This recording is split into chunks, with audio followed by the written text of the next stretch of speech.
Being 7 o'clock, we'll call this meeting of the Houston County Planning and Zoning Commission to order. First item of business is the roll call of members present. I think I can just say that all members are present, or do we have to do a physical roll call? I can just say. All members are present. I'd like to have a review of the agenda presented to us by Aaron. If there's any additions or corrections.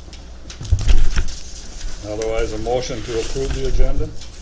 No proposed changes to the agenda. I move to approve the agenda as written. A second. Second made. Is there further discussion?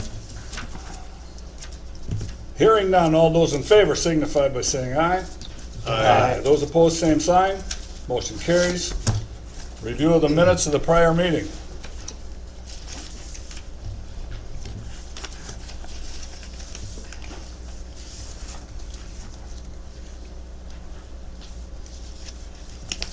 A motion to approve. So moved. I'll second it. Motion made and seconded. Further discussion? Hearing none, all those in favor signify by saying aye. Aye. Those opposed, same sign. Motion carries. Are the meeting guidelines posted in the back? All right, as far as the public hearing guidelines for the meeting, they are posted in the back as far as what's anticipated or what's expected at the meeting. The 12 items, we'd ask to refrain from cross-talking or commentary during someone's opportunity to speak. If you'd like to provide comment, please sign up on the sign-up sheets. The comments are to be directed to the board, not to individual members or applicants. Commentators asked to limit the scope of comments to the issues being addressed. If the comment you wish to make has already been put forth by others, there's no need to repeat it. Instead, simply say that you support the comment made. Comments will be limited to, here it is, 4 minutes. Additional time may be allotted if board members pose questions to the commentator. I've also indicated that there's a sign-up sheet for, and we'll discuss this a little bit, there's a sign-up sheet for adjacent property owners, being that they are adjacent with additional knowledge as far as the property and whatnot. I was anticipating giving the adjacent property owners 10 minutes to speak instead of 4. The argument is made that everybody should have as much time as they want. I think from the point of view of brevity and without duplication, 4 and 10 is adequate, but I want the opinion of the board. Do we just let it go open-ended? I think 4 and 10 is adequate. Justin, what's your thoughts? Well, I see it both ways. I've seen it, obviously at our commissioner meetings, we had it limited. Now it's not necessarily limited, and it's more up to the chair to kind of say, yeah, we got the point, whatever. For me, frankly, I've seen it work both ways as long as everybody agrees on how we're going to do it, and the chair, has the ability to say, okay, that's enough, within reason, not cutting somebody off on purpose. But so I guess I would leave it up to, the chair and the other members, what you guys feel. After we get to the public hearing part of it. Anybody else? I think 10 and 4 are fine, but obviously the chair has some discretion in that. If there's in the middle of a significant point, you have to be reasonable with the discretion for the chairman. How many are on the sign-up sheet?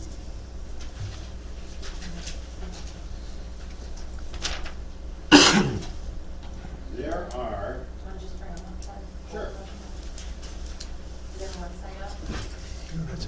Has everybody signed up that wants to speak?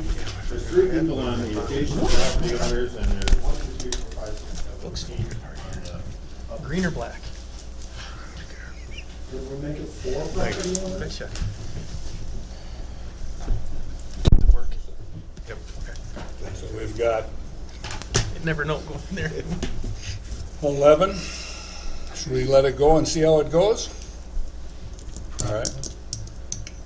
We'll see how this goes. We'll let it go and see how long this is gonna go. I mean, if people start talking along and then repetition of what some other individual has made as far as commentary, we're gonna have to look at it that way. But we'll let it go and see how it goes. So there is no limit on the amount of time. One person can address the board at a time, cannot defer or give your time to somebody else, which you don't have to now because there's no limit. At all times, individuals will refrain from name-calling, slander, vulgar language, derogatory remarks, finger-pointing, and inappropriate language or gestures. If the need arises, the zoning administrator will serve as the official timekeeper. Right now, we don't need one. Once the meeting is adjourned, we're asked to promptly exit the building. And in the event the audience members fail to act accordingly to these standards, warnings and ultimately removal could take place. So, that's the plan. We'll go with that and see how it goes. So, next item of business. We are going to recess the Planning Commission in order to call to order a public hearing for the purpose of hearing a CUP application. Aaron. Please take notice that an application has been made by Skyline Materials, 900 Montgomery Street, Decorah, Iowa, for a conditional use permit to do mineral extraction in an agricultural district in Winnebago Township, in the northwest quarter of Section 8. Said applicant standing and making application is as fee owner of said described lands. A hearing on this application will be held at the Houston County Commissioners Room, City of Caledonia, at 7 p.m. on Thursday, December 21st. All persons having an interest in the matter will be given the opportunity to be heard relative to the granting or denying of said application. And this notice was also published in the paper record on December 6th. All right. So, we will begin with applicant comments with regard to your request, your presentation. Before you start, you should come up here and speak into the speakers. Any other speakers that, that wish to speak are going to be asked to come up front and talk into the speaker as well. Do we need to officially recess and go into a public hearing? I think you did. I already recessed the regular Do we need meeting to and vote? convened. Do we need to vote on that? I don't believe so. I can do that. Okay. I'm only questioning because I know, I don't specifically know as far as usually we vote to recess as a board and then vote to reconvene, but if you have it in the past, I'd go with We've kind of changed format a little bit here as Yeah. far as this is concerned. Yeah. If you're more comfortable with a vote, then let's have a motion and a second and a vote. Personally, I would, just so it's on the record that That's it's that fine. way. So I'll motion that we recess the regular planning and zoning meeting and go into open public hearing. I'll second that. Motion made and seconded. Further discussion? Hearing none. All those in favor signify by saying aye. Aye. Those opposed, same sign. Motion carries. One last question. Do any of the members of the board feel that they have a conflict and want to recuse themselves? Possibly. I know two of the property owners adjacent here, and might be a conflict of interest there. Strictly up to you. I think so. In which case you can recuse yourself and And then am I involved in discussion, or I just get out of here? No, you can have, you- technically, he can still be involved with discussion. You just can't, can't. you can't vote. Right, and that's, I think, where I'd like to leave it. Right, that's fine. Now, that business is settled. Your presentation, please. On now, or did I just turn it off? I think you turned it on. There, it's there you right- go. it's right. All right, good. My name is Ron Fodness, and I'm the general counsel for Skyline Materials. And this is Jeremy Brill, who is the environmental engineer for Skyline Materials. And we are here of course, to discuss the expansion of the Winnebago quarry. By way of some background, this quarry has been in existence since at least the 1940s. Skyline Materials acquired it in 2009, and it had previously been operated by Roverud, and I'm not sure who others prior to that.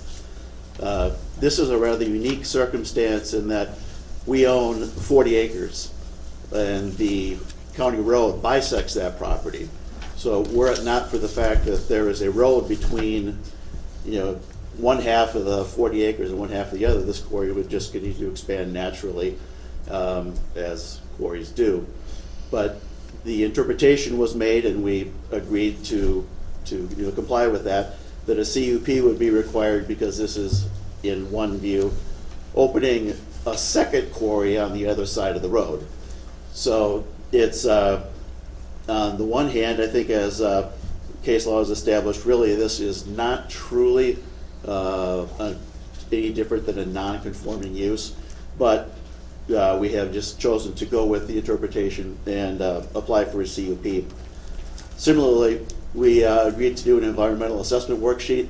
It's not required, but we chose to do it voluntarily to try and answer questions. And believe me, over the last year plus, we've answered a lot of questions.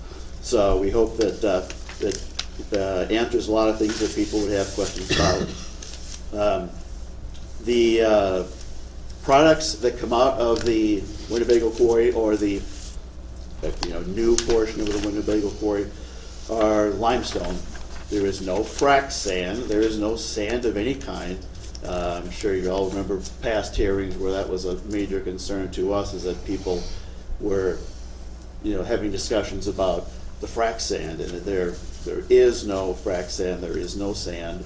This is limestone, most of it going to the gravel roads in the immediate vicinity, or into concrete, or into ag lime for farmers. The same reasons that have led to the successful operation of the Winnebago quarry over the last 70 years apply to this new stage, phase, whatever we call it, of the quarry. The same uses that have benefited from the quarry in the past will be the uses that will benefit from it in the future. Obviously, the topography, the terrain are all very similar, so we look at this as rather a straightforward process and feel that the extensive amount of work that's been undertaken for the EAW and the CUP have hopefully led to a situation where everything is pretty well documented, and we look forward to answering any questions you have, but we have no great interest in prolonging things, but we're very happy to answer whatever questions you may have. So now, Jeremy, I kind of explained to you what we're looking at here on the aerial. Hopefully everyone can see there. And I believe this document is also in your Yep, packets. this is figure B9 in your packets, but we wanted to just have something to talk from. So, just real quickly, a little background, general overview of our proposal. Existing quarry on the west side, County Road 5, approximately 6.5 acres in size. What we're proposing as part of the CUP is a total of 27.9 acres. We've got two different phases indicated here. The northern phase, phase 1 is 15.5, and then the southern phase, phase 2, 12.4. The southern phase, we understand, is within the 1,000-foot setback of the nearest dwelling. We understand there's going to be an additional variance required there. We did include it in the CUP, but again, we understand that as of now, it wouldn't be something we could develop. But again, potentially down the road, if we go down that route. A couple other things to highlight here. Again, the yellow would be the quarry. This kind of hatched part here is the part within the 1,000-foot setback. So we have our 50-foot setback shown. Along the road, we propose to maintain some existing trees for screening. There is a scale and a scale house currently on the east side of the road. We propose initially at least to keep that in its current location. And then we would have near that existing drive on the north side of the scale house would be the start of our access road into the new quarry in phase one. We do have shown here perimeter berms would be on the top side of the hill, as well as what we call the erosion control berm on the south side to control some of the stormwater. But when we first start development, given that it's a new quarry, we will be setting up our crushing operation in the existing quarry and having our stockpiling there, so there will be some back and forth traffic just across the road.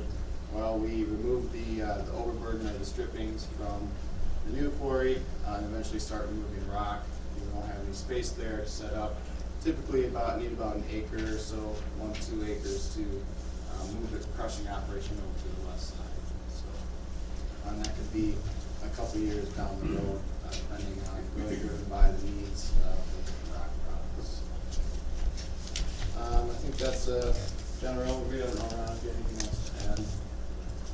Yeah, yes, just emphasizing, we look here at, O2 large phases. So it's taken 70 years roughly to utilize that 6.5 acres, so obviously we're not expecting to be into phase 2 anytime, probably in any of our lifetimes. The rationale being over, well, we're at it, get it rezoned now, with the full understanding that that still cannot be developed without gaining the consent of the owner of that residence. But that would be something, not required anytime in the next couple decades. Certainly to think of that as 15.5 acres, realistically, probably it would, take, many a year to even begin to approach the 6.5 acres. But as we begin, we, seek zoning for the whole thing. The other thing that we would point out is just simply that in doing this, the other side would eventually be phased out.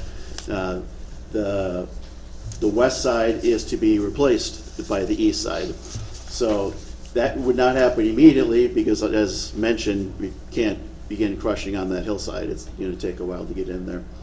But we do think this has advantages of moving farther away from residents with concerns in the most instance, I guess. And just think that this would continue to be a successful operation contributing to the betterment of the county and economic development therein. And, we would just, I guess, ask from a procedural standpoint, will we have a chance to address concerns raised by others? Do you want us to? After the rest of the, Yeah. Okay. Well, that's really all we have right now. We'd be happy to answer any questions.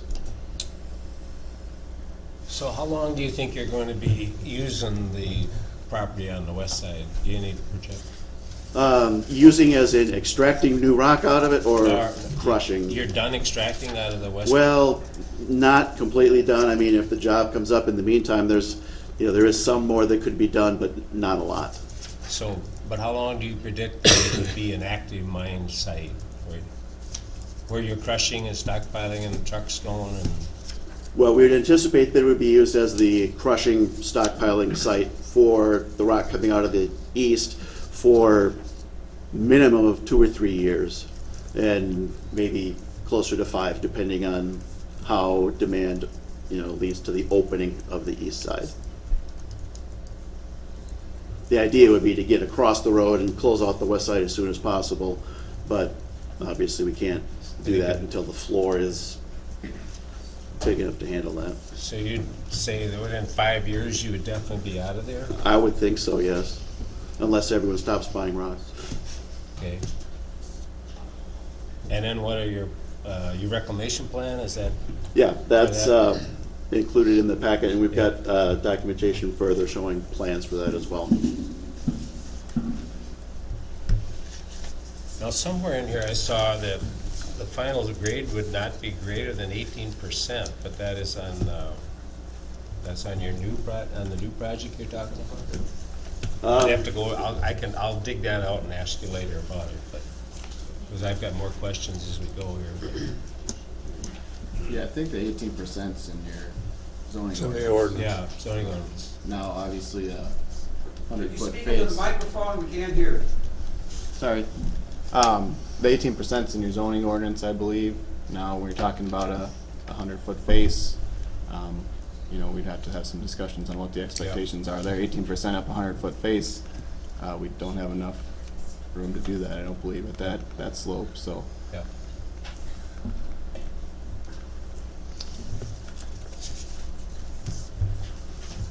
So in the new, I'll ask a few questions. In the new section, Phase 1, there are several waterways that come off of the fields from up above. How do you control those to reduce or eliminate as far as erosion from those sites? Yeah, Aaron asked about that, and I have a couple other maps, if you mind handing those out here quick. So I have two different maps here showing, based on the contours, what I expect kind of stormwater to do through at least that Phase 1 site. And I actually broke it into Phase 1A and Phase 1B, kind of see as we move to the north what we were proposing to do. They look very similar, but they are different.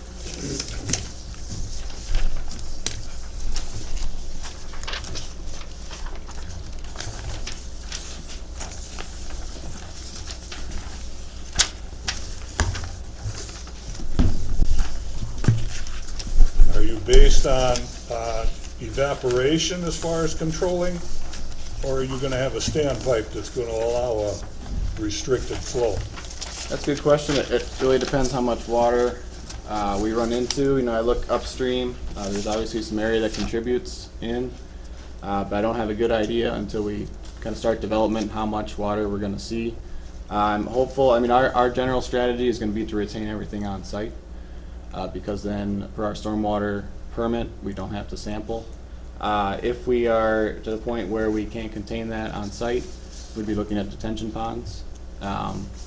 And the location and size of those, again, would be determined by how far along are we in development, how much water are we seeing. If we design to, for the NPCA, a 10-year, 24-hour storm event, if the detention pond is designed to meet that rain event, which around here I believe is about 4.5 inches, so a pretty good sized rain event, then no sampling is required for the stormwater permit. So initially we'll be using stormwater berms. That's usually pretty successful for us. Now on a hill like this, some other challenges. Certainly water moves quicker. So, but basically, yeah, I have kind of shown on figure B12. There's basically, if you look at Phase 1A here, 3 different ravines that cut through that part of the site. The one to the south, we propose to stay away from. We'd like to stay out of that one there. It would be just to the south of the access drive that's shown there. You can kind of see that coming through. And then as we move north, we are going to run into those 2 ravines. And so, as of right now, we'll have the berms up top. I propose to reinforce those with an outlet, and the water would come into the quarry. And if we need detention ponds to detain that, that's what we need to do. Otherwise, we'd be looking at primarily evaporation, perhaps some infiltration, depending on how the floor of the quarry is currently looking. Obviously, you don't get a lot into rock. So that's kind of our initial strategy, but it'll kind of depend how we progress. When you say if we need, who's going to tell you that you need to? I mean, is that Well, if we're not us? meeting Is our that the state, or who's going to tell you you need to put the berm up there, or you wait for an event? well, the berms we'll put up right away. Okay. Yeah, that's typically what we do around the perimeter of our quarries, especially on the upstream side. Now, since we're on a hill, downstream side makes sense here too to contain that water. But yeah, that's dictated by our stormwater permit. If we are allowed to discharge stormwater from the site, if so, we're required to sample twice a year, which presents certain challenges. We don't have a certain outlet. It's not very easy to take a sample if you don't have a pipe. So yeah, if we have identify an issue, see sediment leaving the site, then we know that we need to do something more. So I'm sure. So it's kind of an after the fact. Well, I mean, we're gonna have our berms in place, but I don't know how much water is gonna come down through there. I mean, the berms will be in place to contain most of the events, but I recall last fall, 7 inches of rain. I don't know that it matters what You we do. don't we're have, gonna you don't have a hydrological study that if you get 4 inches of rain in that given area, what the volume's gonna be at the collection point? No, haven't done that yet, but that's something we can certainly do. Yeah, again, that depends on the rain event. I mean, we're talking about a 10-year rain, 25-year. Well, if you're using a 10-year rain and it's 4.5 inches, I mean, the determination should be relatively easy to make as far as how much volume you're gonna have. Right, and but again, if we have a 100-year rain event, our structure wasn't designed to that. We Right. could have some water leaving the site. So, yeah, that'd be certainly our target. My next question is on the setback from County Road 5. How far, what is that setback that you're anticipating? I believe we went 50 feet back from the right-of-way, and so I don't Is it recall. 50 or is it 100? I You show believe, 50 up on top, the bottom is wider. I mean, right. I That's believe it's a because 100-foot setback from County 5. That's probably. I'd have to check exactly to be sure, but I believe I went from the right-of-way line, which extends, past beyond the road. Right, And I thought it was 50, but I can certainly check on that. right. Another question with regard to the 3 to 5 years that you're going to be in operation, taking material off of the east side and putting it on the west side. If I read right in your report, that's 150 trucks a day? That sounds. Yep, That- that's That's an crossing, estimation, sure. crossing the highway, and we have the potential for 170 vehicles using County 5 through the course of the day? Is that what it said on the report, Aaron? The county engineers indicated that traffic counts down in the area have about 170 Right. trips per day there. Traffic control, I mean, if you've got 150 trucks crossing in a 10 or a 12-hour day, that's a big pile of trucks. I mean, are signs adequate, or are you gonna have to have a flag man there? Because if your drive is up here and you gotta come down to the, I look at the traveling public and say, that's a lot of traffic coming in and out of the court. I mean, yeah, we certainly can. I mean, signs would we certainly put up to make people aware. If the need comes up for flaggers, then that's what we'll need to do. Right.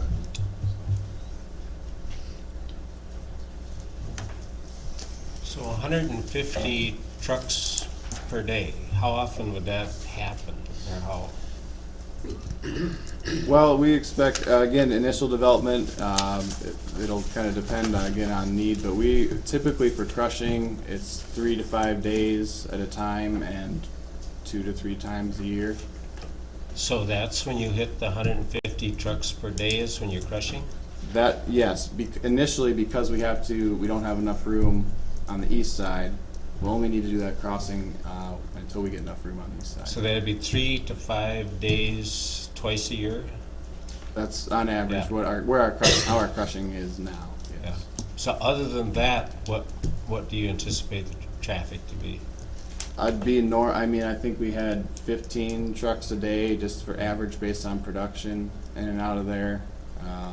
And that wouldn't be crossing the road, it'd just be coming from our stockpiles out of the west side, Yeah. which again is an average we have based on current. But I think What's on happening those now, days that basically. you had that many trucks going through there, you'd have to have flashing signs or flagger or something there with the turns going down there through Yep. there. But it wouldn't be for long. Again, it might be a little bit longer for initial development, but yeah, I mean, otherwise it wouldn't be for very, very long, a week, say. So, yeah, if that needs identified, we can talk to county engineer and see what his concerns are about it. And do you have the approval of the county engineer as far as access roads? I believe we still need to get that approval. I think, if I recall, it was a temporary approval. Right, And so so we the- need to, Well, for the drive that you're using for the scale now, that was a Right. temporary. right. There's a new drive now gonna be up the line from the scale drive that we're talking about as well, right? It would be very close to that. It might be a little bit to the north. But even if we were going to use the same one, if it's a temporary, we still need to get permission from the engineer. So. I'm interested in the definition of trucks per day, is that a trip over and a trip back? So if it's 150, it's really 300 crossings? Is that right? I'd have to check, but do we have 75 crossings? I thought we had 75 crossings, but I have to check. Too. I believe, yeah, that's, over and back is 150. two, so. So One it'd be crossing it, then crossing One's back over is and two. one's back, yeah. Yeah. And so that's 300. The other thing 75 round trips. Yeah. Pardon me? 75 round trips. That's where the Okay. 300 comes from. Yeah, yeah. The 150. Or the 150, Yeah. so. So 150 round. The other thing, I'm interested in crossing the road. We did a site visit out there, and I visualized crossing going 90 degrees across the road, and that's really not the case from what I understand. It's gonna be sharing that road for a period of, I don't know how many 100 feet, unless I'm misunderstanding. No, that's correct. Okay. Yeah. So yeah, it's not directly across. It's, Yeah, it's that got a little bit gives south. me the of it. vision of, 90 degrees, but it's actually gonna be sharing a road for a period of, how many, do you have how many feet? A couple hundred feet? 300? I I would would guess think less about, than it's probably about, again, depends on the final location of that access Yeah, drive, but yeah. probably about 300 feet, looking at the scale here. Yeah, so they're gonna. Little less, yeah, maybe. That's a little different. So during crushing, you're predicting twice a year, you go 3 to 5 days, you project to crush. Correct. And there'd be 75 back and forth. Okay. So what about during the initial phase when you're removing all that overburden? Where's that overburden going? Are you bringing that across the road? Some of that will be brought across, some of it will be used to start building our berms, so some of that will stay on the east side. But some of it will need to cross the road to be stockpiled. One of the things we're looking at doing is start to use some of that overburden to basically place it next to the high wall on the west side to start some stage of reclamation. So again, it depends. The amount of overburden is kind of to be determined. We've estimated it at 8 feet. Once we get started, we'll know that more. If it's 5, if it's 12 before we hit rock, that determines how much overburden we have, which determines what we can use it for and how much we need to either use on site or store at the other side. So I'm wondering, at what level does it trigger that you provide traffic control? I mean, 15 trucks a day, probably not, but 75, yeah. Yeah, but then the overburden, you may also need traffic control. Right, and 75 is an estimate. As we get started, we'll have a better idea. We can certainly update, talk to the highway department. We'll have signs in place if he feels we need to have something more than that. But yeah, it could be more. We had to make a reasonable estimation, and that's what we came up with. So. Okay, you mentioned the west wall in the old court. I think it's the west wall, yeah. Yep. There's some erosion going on there. What are your plans for that? How do you plan on dealing with that? Yeah, so maybe Ryan can talk a little about the history there. My understanding is that it's a sand seam. I'm talking with our quarry supervisor. Very rare. We haven't run into those hardly at all. I think one of the best strategies there is that when we start development on the east side, that's much easier to deal with when you take the overburden off. And where our high wall would be on the east side, it'll be kind of stepped down. We should be able to see that right away and address it when the wall is 15 or 20 feet tall instead of 100 feet tall, which it is now, much harder to deal with. So I think in talking with him, the guys that develop our quarry, when they've seen these before, they can catch them early, especially when you're starting a new quarry. It's much easier to see those when you start taking off. As you can imagine, kind of. A microphone. Okay.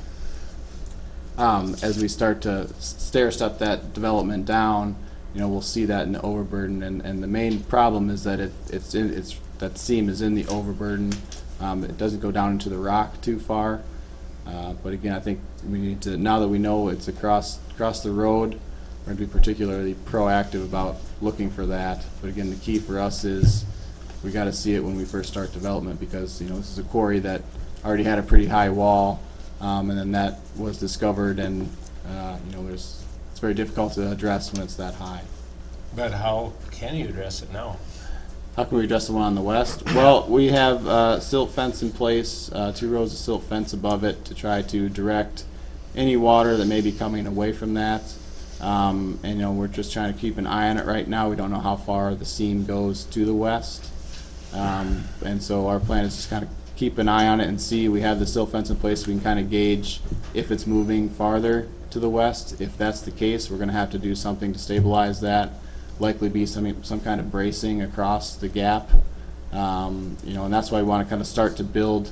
If we have leftover overburden, which I anticipate that we will from the west side, if we can start building from the floor up towards that area in anticipation that would make it easier to reach eventually. That's kind of our plan there.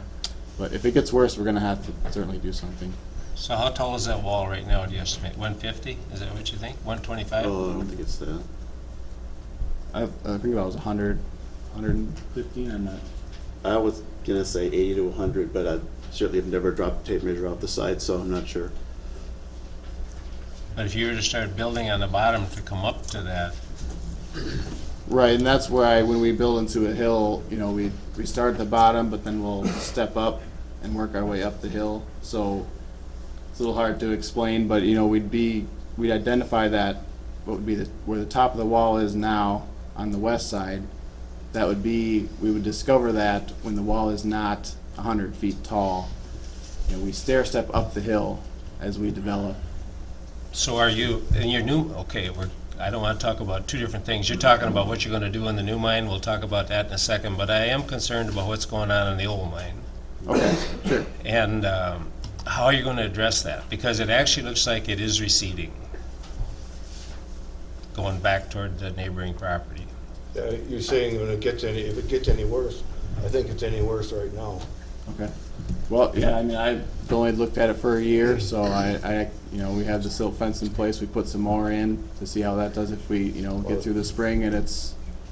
It's eroding below the silt fence now, and there appears to be another fissure over to the right, to the west, just a little ways, where it's clay, and it appears that that clay would erode too. There's water being directed that way, but it's being directed into an area where there's another clay fissure. And I'm just wondering, that area, that thing has to be, probably has, oh, I know it has to be addressed, and I just curious what the plan is, because we can't keep going back into the neighbor's property. And it's getting closer every year. Well, yeah, I think Yeah. we've talked about that, and like I said, you know, we're keeping an eye on it. If it's gotten worse, you know, recently, then we need to, yeah, we'll have to stabilize that. And like I said, I think it's going to have to be getting some equipment up there, you know, and put some cross bracing, whether it's an old I-beam or something with some, you know, a lot more stable material above it. Try and keep that in place. I think that's at least our initial idea. Who would design that? What title do they have for that? Would that be you? Are you an engineer that does that kind of stuff? Yeah, I'm not a structural engineer, but we'd certainly talk to our, you know, really our quarry, our guys that have run into these before, who we would, you know, they're the experts. If we feel like we need something more technical than that, we're going to have to look at outside help. I don't think I want to talk to the guy that put that silt fence up there for that. Is this something you'd finish before you started? Or, I mean, because once you get to the other side, my guess is that it's going to be pretty easy to forget what's already there because you're going to be focused on the new, and the old is just going to be kind of forgotten about. Well, I strongly suspect that there are others in the room who will make sure that we don't forget and that you don't forget. I'm not too worried about it slipping anyone's mind. So if you bring, are you done? I'm sorry. Well, If you bring overburden over there, what is your plan? You want to put it near the base of the wall, and at what slope do you anticipate that would be at if you start trying to buttress from the bottom up? Yeah, I'd like to start at 3 to 1. I mean, that's kind of what we see for having machines safe, you know, for mowing ditch, for example, you know, 3 to 1, maybe 4 to 1. It depends what kind of equipment we're going to need to get up there and how high, if we can even reach. But probably start at 3 to 1 and see how far we can get with that. Again, it depends how much material we have. We'll kind of drive the slope that we're looking for. So If that's a 100-foot wall, you're coming out 300 feet from the base, or what? Well, we don't expect we're gonna be able to get up 100, we're not gonna have that Okay. much material. Okay. But we wanna get closer, Yeah. for, you know, again, if we need to access that point, for one, but also for starting reclamation. So how much of that existing mine do you need for your rocking and stockpiling from the, all of it, half of it, 2/3 of it? That's, I'm not sure. I would guess a third to a half. You need a third to a half, so you could start stockpiling and reclaiming, or trying to, coming up some way to buttress that erosion. Yeah, and in fact, some, if you've seen there, you probably saw that some material has been placed in there from above the, where the, what I call the north boundary. There used to be strippings that were stored up there over the first 70 years, and a lot of that was pushed back into the face to begin that process. It kind of looks like more of that could come down also, that's screenings on top there. Some of that seems like that should probably be back in the floor, you know, so that could maybe heal up there with some. That's essentially what's been begun. Yeah, So, yeah, I don't know, I'm sure that ultimately that would be something that would be because contemplated that once. stuff won't grow much vegetation on it there now, it's screenings and it's not dirt. Mhm. You know, that could be put down in the bottom probably. Mhm. Have you talked to a structural engineer, or has it so far just been, well, we'll see what happens? Well, we've talked to people from DNR and MPCA and gotten their suggestions, and also suggestions from ASCS, I believe it was, on, different approaches, which is what we undertook to begin that process, hence the silt fence and everything that's there. There's a number of different things that you could do, but you never know how things are going to react. The one response would be to say, hey, put some big riprap up there, that maybe that's just that much more weight that caused everything to come down. Ultimately, I think the answer was going to require expertise from someone who's an engineer, not a lawyer, and certainly someone who's dealt with that. But yeah, certainly we've been exploring options and talked to many different agencies about what suggestions they have, and that's what led to the different layers of silt fence at this time. But with all the rock quarries you own, you must know how to deal with that in-house. You must have a plan. Oh, we got a lot of people that can, offer suggestions, but this isn't terribly common. So when you're stripping, and like in that case, there was a bulldozer up there stripping, and you were getting pretty close to the property line. I mean, how do you tell, or why can't you tell before you blast that is a weak area there? I mean, do you do drilling and core sampling and so forth as you go along, or how far away do you sample so you know you're in a weak area there that you can't?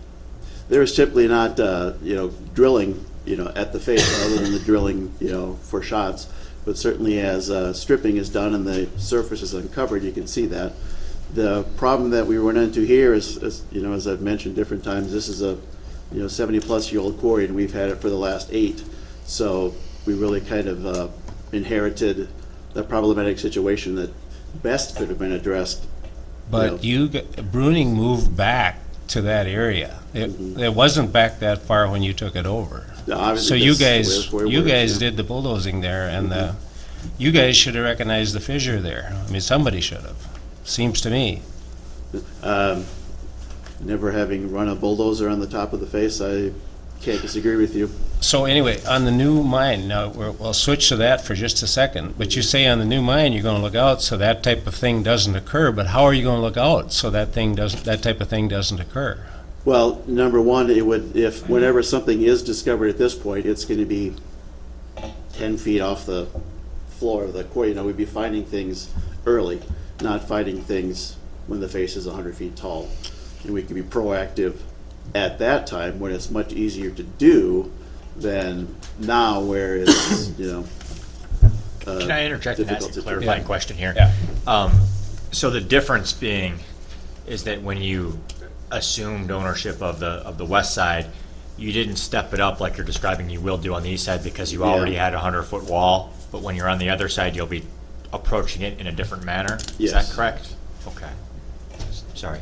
But the finished wall on the new mine will be still straight up and down or stair stepped, or when you get done, the rock wall, if it's solid, would still be a sheer wall, or what? Do you plan? But it would be, developed over the course of time. Obviously, we're not gonna start and have a 100-foot wall. It would be benched as the quarry develops. Each time that you expand further, we'd bench it and then work back down. So will the finished wall be benched, or will it be a sheer wall? Um, It'd probably be a sheer wall. About when we're done, similar to what's on the west side. 40 years from now. I mean, that'll be At least. quite a ways in Yeah. the future. But as you go, you'll be able to see fissures if you're stair stepping and benching. Is that what Right. you're saying? On the, back to the old quarry, on the new quarry, you said you could have berms all around to stop erosion from these gullies that you've identified. The MPCA has said that you have multiple issues, including discharge of sediment from the existing quarry to Winnebago Creek. Have those been taken care of? The majority of the issues have been taken care of. The one outstanding is there is some sedimentation in the, what I would call the dry run below the quarry driveway. We're not surprised at that. Just up the hill, there's a 10 by 12 box culvert with water coming from much higher up, the terrain coming down past the quarry driveway. So all that water, when it's getting down there, it's going to take some stuff with it. And then last August when we had that torrential rain, there was a blowout from that area of strippings up top there. So I'm sure that some of that is, but I'm also sure that a lot of the material that's involved has come from other than our property, farther up and whatever. But basically where we're at with that now, we're working with MPCA and the county essentially to work with the landowners to get into that area and remove the material as directed by MPCA. There's a stretch that they have designated they want us to take the property that accumulated sedimentation out of. Of course, that's not our land. That belongs to others, and we can't trespass on their land without their permission. So we're in the process now of working with both the Gaustads, who actually own that property, and Audrey Elmo with a cabin down below, who's probably most directly affected because her cabin sits right on the bank of the creek. But as of yet, we're hoping to get on that this fall yet, but we haven't gotten consent to do that work. So I think one of the conditions that was recommended in the staff report was that be completed as soon as permission is granted. And that is certainly our desire. Like I said, we really wanted to get it done this fall, but that hasn't happened. So we are intending to do what the MPCA directs as long as the property owners agree to let us do it. Could you tell me, it says, this is from the MPCA report, multiple issues, including the sediment. Could you tell us what the other issues were? At the time of that blowout, they cited us for not being out there and taking samples when the water was coming out of the quarry.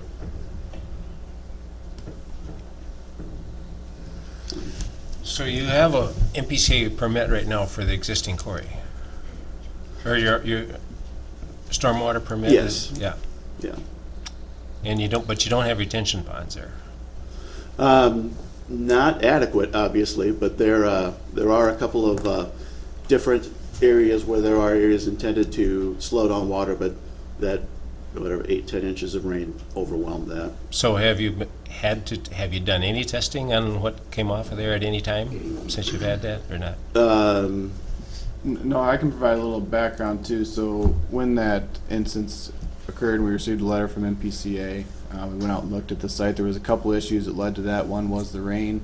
The other was the location of stockpiles, which was not ideal. Some of that was located on top of the hill. actually 2 of them, a pile of lime screenings and a pile of strippings. That has since all been pushed into the quarry to try and avoid that in the future.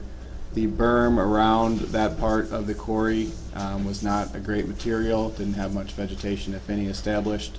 After that, we used some of the overburden, the strippings there, to build a new berm. We were out there just this fall, and it has some vegetation established.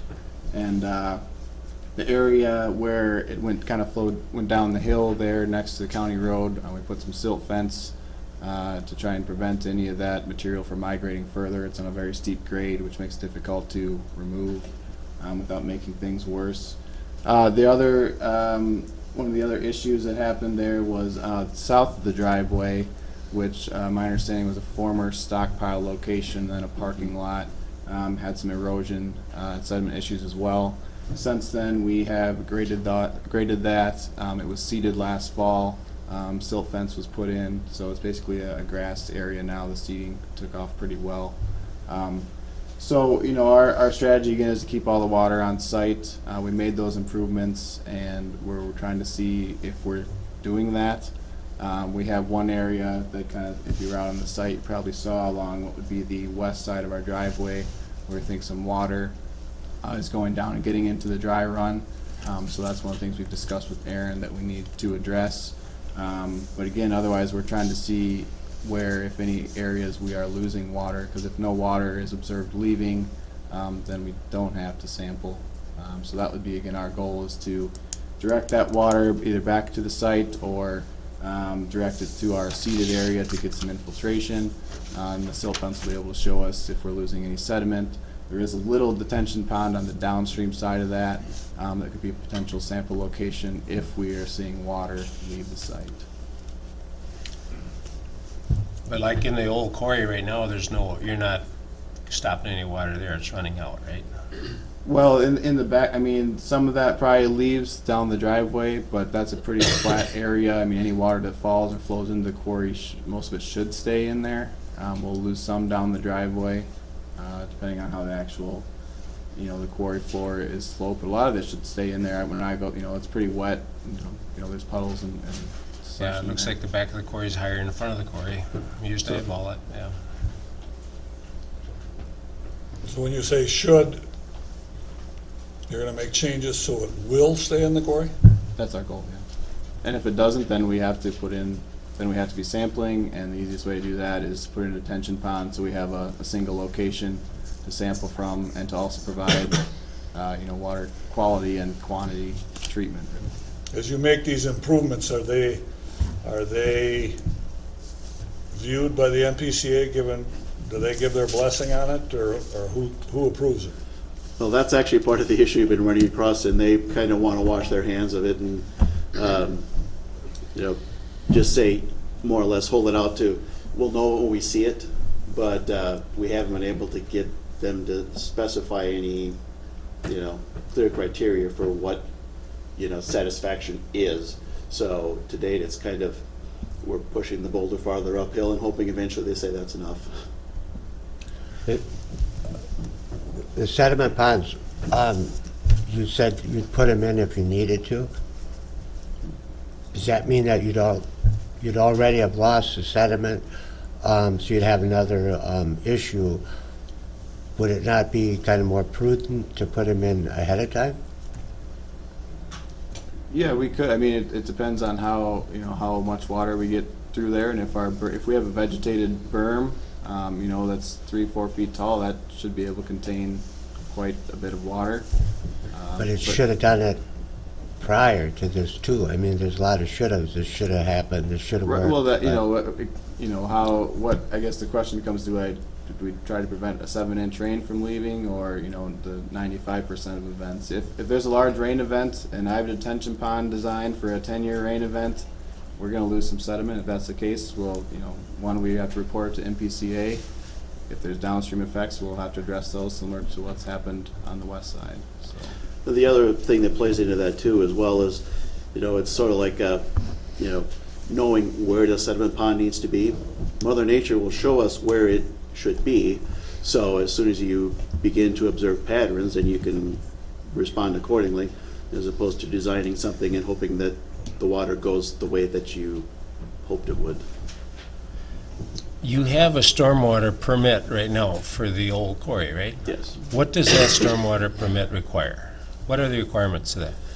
Basically, the goal is that stormwater does not leave the site, and if it does, then we get in, as he's mentioned, to the reporting requirements and measures to slow that, water leaving the site and make sure that it doesn't lead to extreme erosion as it does. So I don't know, exactly what you're looking for in terms of what it requires, but in a nutshell, that's it. Yeah, I actually have a copy of it here if you want to look at it. There's monthly inspections that are required. We have to- Inspections by, By our supervisor, okay. yep. Yes. For active sites, now it's an inactive Yeah. site. Okay. That's different. It does establish water quality standards for if you do have water leaving the site and you sample, there can only be so much sediment in it, for example. but you haven't sampled from the old quarry ever? No. As when water leaves, okay. No. And it also has, we have to create a stormwater pollution prevention plan, which identifies the people doing the sampling. It identifies what controls we have in place, and everything like that. So what triggers the event when you have to sample? I mean, when do you Twice a know that year. you have to sample, or, but it's required twice a year, but you haven't sampled? Well, that's because again, if we can show that our strategy here is to keep all the water on sites that we don't have to sample. But on the old quarry, it's not being kept on site, you haven't sampled. What's the, help me there. Like it had worked relatively successfully until that 10-inch rain last year, and then that was really a cataclysmic event. And so since that time, any future rainfall events that qualify, we would be sampling. It's just the problem itself wasn't in existence until that blowout in August or early September. And since we put those controls in place, we're looking to see if we are losing any water from the site. Again, the one location and our best indicator for that is sediment deposit. And so again, the one location that we're trying to figure out if we're losing it is along the north edge of that driveway. Since we have the established grass on the south side, there's been a little bit of sediment that's migrated in there. So we really don't think we're losing much, if any, water through there.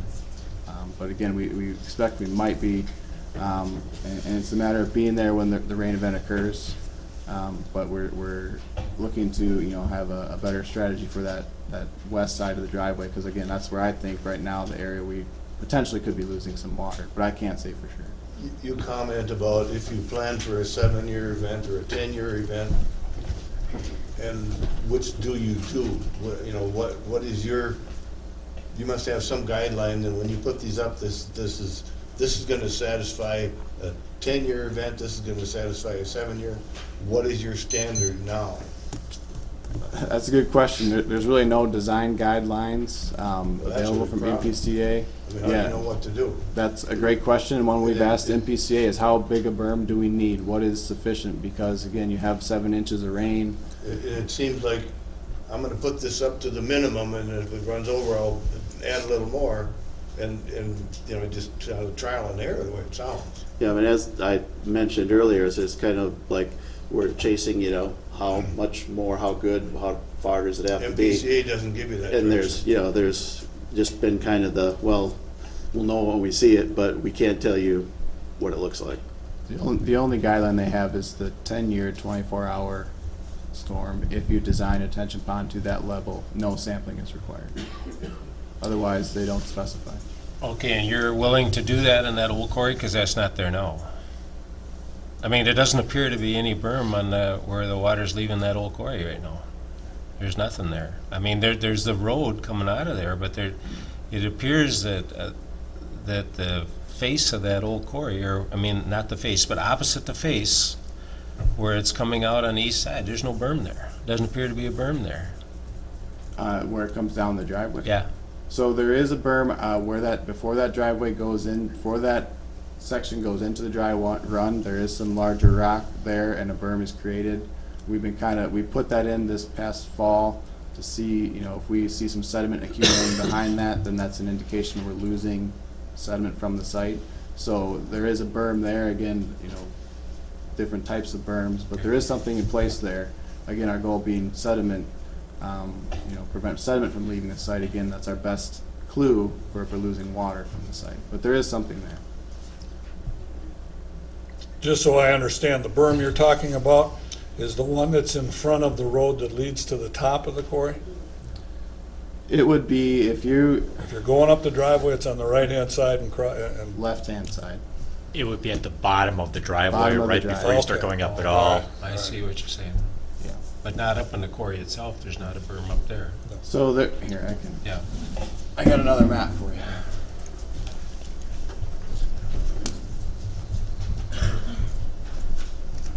This is labeled as a kind of a reclamation map for the west side, but it shows the improvements we made in the past year due to some of the sediment issues we've had from the PCA.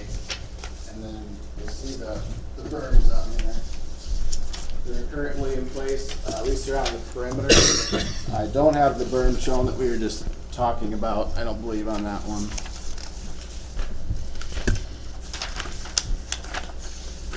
But as far as berms, up above the quarry, you can see that the green line there kind of wraps around, would be the east side, and then goes partially down the driveway. And then there is a berm between the stockpile area and the dry run near the driveway. And then there's just right on the beetle, let's see, as it goes around the left side of the driveway into the dry run, there is a little berm area there as well that I was talking about. And then that green highlighted area is the area that used to be a stockpile area and then a parking lot. So it was rock. Now it's been seeded and also has silt fence in place.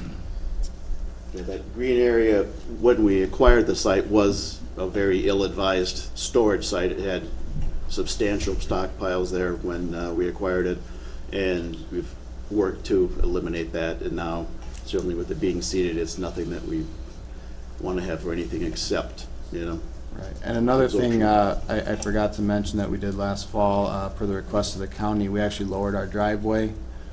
Because if you've been out to the site, you know that our culvert's actually directed back towards the dry run. But you can imagine any water coming down as quickly as it comes wants to jump the driveway. And before, when our driveway was higher, that was pushing it more into the road, and they were having issues. So we actually lowered our driveway.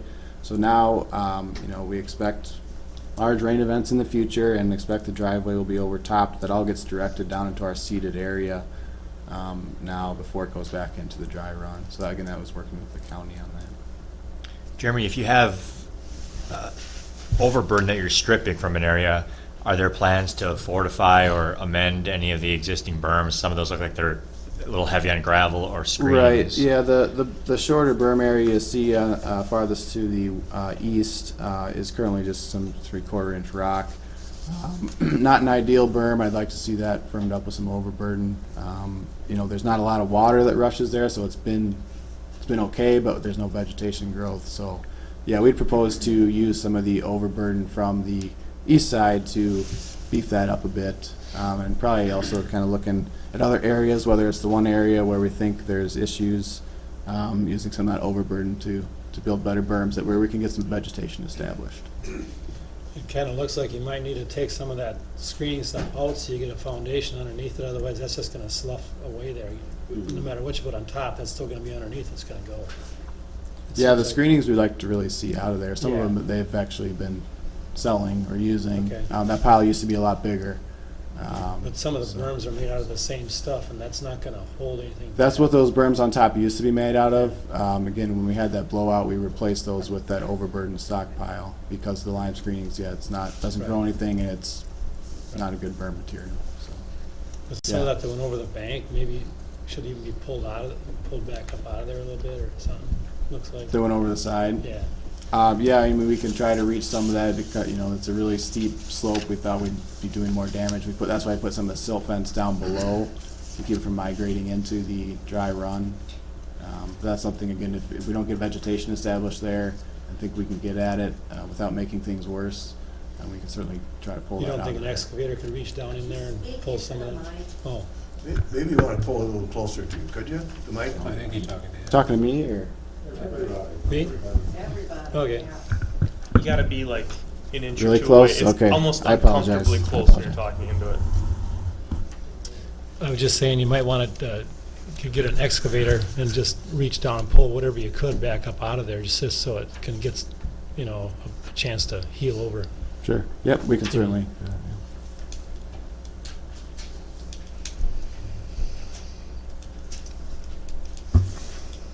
Any other questions? One of the, in the comments from neighbors, one of the things that was said was your drivers drive too fast and it's really dusty. Which would mean you slow the drivers down and you're gonna use water trucks, I would assume. Yeah. Which will add to the traffic and almost make it even worse because you got trucks that are going pretty fast and then all of a sudden you have the slower water truck. So, as far as the traffic goes, it seems like there has to be something more than a flashing sign. Well, one observation I would offer would be that these trucks, if they're hauling from the east to the west, they're probably not going to be going very fast. They're going to be in low gear and probably going, 10, 15 miles an hour.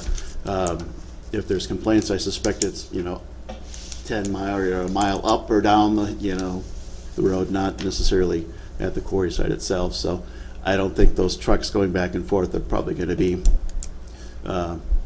too speedy. And certainly, the water truck can be kept on hand to apply as needed. Though part of it is just it's July, it's a gravel road. What about chloride? just- Could you put chloride on? I think that would be, as suggested by the engineer, whatever we do that in some locations, it's what people want.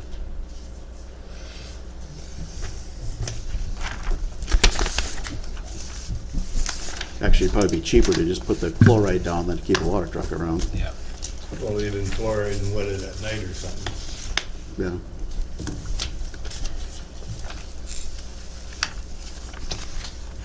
All right. Can I ask a question about, other comments were received about staging trucks on the road? How does that work when you're, say you have a resurfacing project for a road and there's, you're operating at peak volume? Where do trucks stage on the road? Are they staggered in terms of their trips, or how do you manage that? For construction projects? Or? Like, say they're waiting to come in to load. Are there dump trucks waiting out on County 5? Oh, I mean, if traffic control has to be in place, if it's a lane, sometimes on highway projects, you have a lane closure with flaggers. Can Speak happen. up a little. On highway projects, you can have, lane closure, with flaggers. No, I'm not talking about County 5 being resurfaced, though. I'm talking about maybe a township road where you're hauling out via County 5. So if we're staging in, I'm not understanding. Well, the comment was along the lines of there'll be 3 or 4 trucks parked on County 5 waiting to go into the quarry to load up. Oh, okay. Well, yeah, if that were happening, we'd have to have some kind of traffic control in place. I don't know how often that has happened in the past. If there's a large project where we're moving a lot of material, then there is a possibility. But yeah, if that is happening where we have vehicles that are stopped on the road, we'd want more than a flashing sign in place.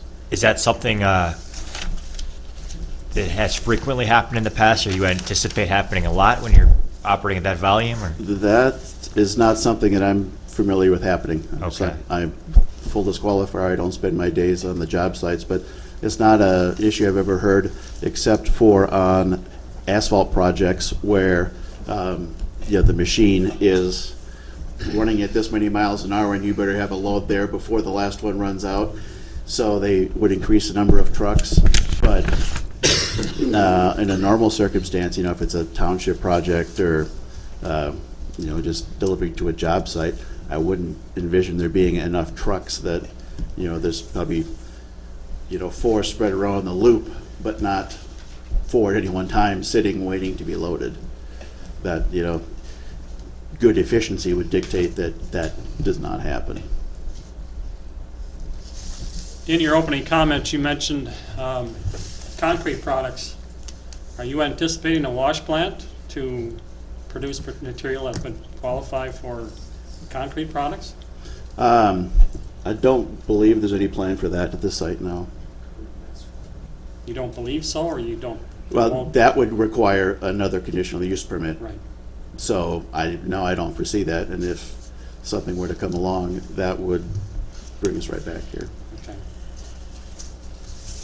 One other question I had on your figure B12. Now it shows the 1,000-foot setback from the neighboring property dwelling. You've got your quarry right up to the border. And that seems to be the problem. It's an issue that's caused a lot of your problems with the West Quarry, is that you've worked right up to the border or too close to the border. Now, I guess it would just be a suggestion on my part that, you know, when you begin your construction, the initial phase of the quarry, that there is a decent setback from the 1,000-foot setback from the dwelling site, plus the 50-foot setbacks. I mean, you have to take into consideration that issues do come up, that you have to probably have to stay farther than 50 feet from the property line. So I guess that was just a comment I wanted to put out. Yeah, and part of this gets back to why you're looking to expand. Obviously, this quarry, when it began, was nowhere near the property line, and it's gradually progressed to now where it's at its end. So we go start somewhere else. So Right. the intent is not to go hug a property line. It's, you know, while the that did quarry is in happen. operation. That did happen. Yeah. We Yeah, don't want it to happen kind again. of at the end of this life cycle. So Right. we'd certainly seek to avoid that.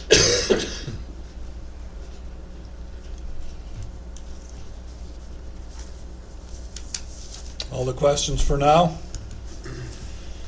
And I guess we'd ask you gentlemen to take your seats, and we will move forward with public comment from those who signed up to speak. The first one that signed up is Diane Fields.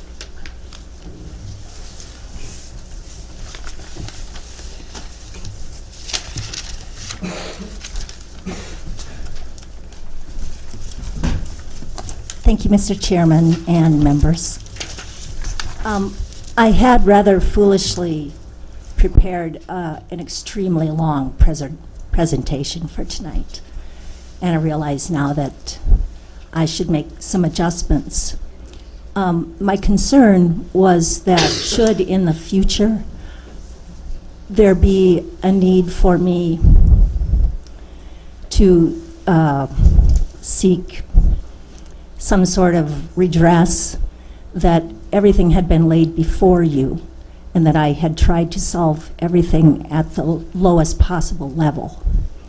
So I was wondering if it would be okay with you if I were to summarize better everything that I would like to get on the record and present it to you for your due consideration. You could view it at home, and I could just touch on some more salient points this evening. Would that be acceptable? How long is your... I would guess it's well over an hour. But there would be a few points that I would like to bring up.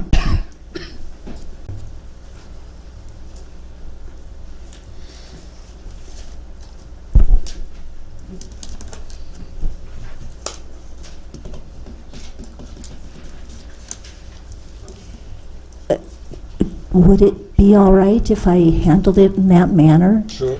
That way you could look at it in the comfort of your own home. It would be on the record, and we would both be satisfied then. Okay? Thank you.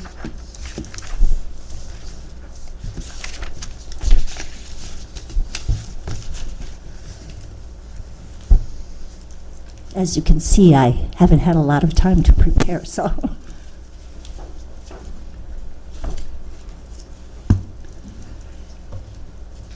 I will skip that, I think.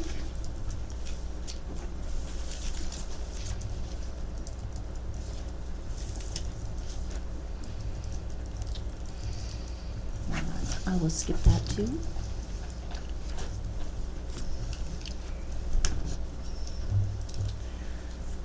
Since we have been speaking about the west side of the quarry that abuts my property and what we should do about the fact that it's collapsing, I would say that the answer has already been established. And that is that when Skyline Materials applied for a variance, what helped satisfy the Board of Adjustment was their reclamation plan that they submitted at that time. And in that reclamation plan, they make a pledge to step down at 10-foot intervals and slope when they reclaim that west quarry. Now, the variance was granted based upon the reclamation plan that they submitted that evening. I would hope that the board would hold them to that, and I think it's also an indication that perhaps mining bluffs in this manner is ill-advised. I was quite distressed, really, when I saw the reclamation map proposed for the expansion.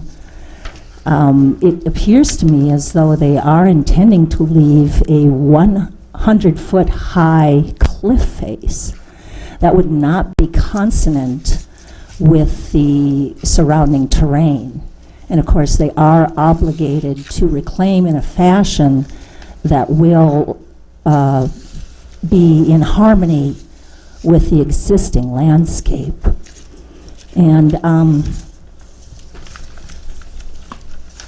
A little too close to the mic. oh, thank you, honey. Just to emphasize that you understand that when the setback was violated, the zoning administrator gave Skyline two options. They could either fill in and replace the material to its original elevation, or they could apply for an after-the-fact variance, which is what they did. And that was a meeting that was held before the Board of Adjustment. But when that meeting commenced, the zoning administrator indicated that he was better satisfied with the plan in so much as they had submitted this reclamation plan. Within 2 years of the conclusion of mining activities, site reclamation consisting of quarry face backfill to eliminate vertical drop-off in excess of 10 feet will begin. This backfill will be sloped to produce a final grade consistent with the existing terrain of the surrounding area. So I think that's the solution to the problem. And I would also point out that the DNR, in its comments, said that they wanted, or they suggested that reclamation on the west side begin ASAP. And if you look at the actual CUP application, they're asked, is that better? Yeah. I'm so nervous. Okay, just back up about 6 inches away from the mic. Okay. Yeah. Can you hear me? Yeah. Yeah, you can speak up, but We can you? There you go. Where was I? There. Sounds good. Oh, the DNR wanted that part of the quarry reclaimed as soon as possible, but they do state on their CUP application that they do not intend to reclaim in, what's the word? In phase. They do not intend a phased reclamation. So, you know, I would hope that you would not allow that to happen. Dan, is this a variance in 2011? Yes, Okay. yeah.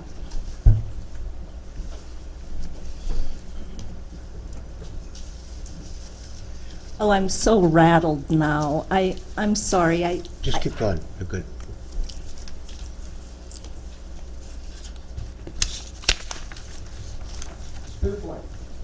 Oh, well, It's important.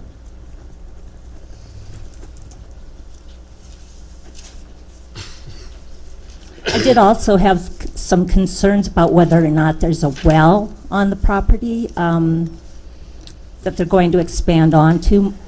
While a relative of mine is not able to make a sworn statement that there is a well, he could make a sworn statement that there was a cistern and a pump there. And it is shown as a well on some of the maps.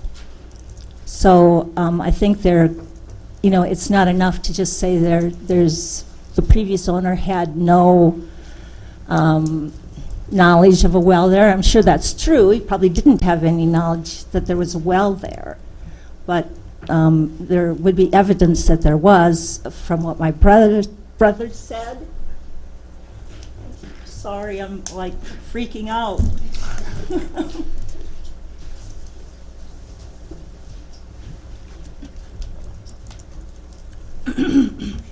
And that is shown on a map.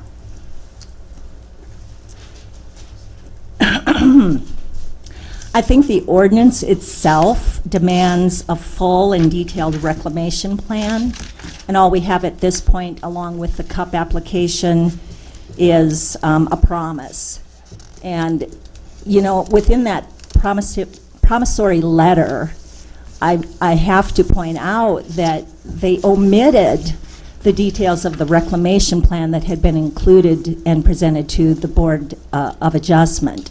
So I, worry a little bit about trusting, that kind of a promise of reclamation, that really there needs to be a full and detailed reclamation plan by ordinance, and I don't accept that a letter is actually good enough.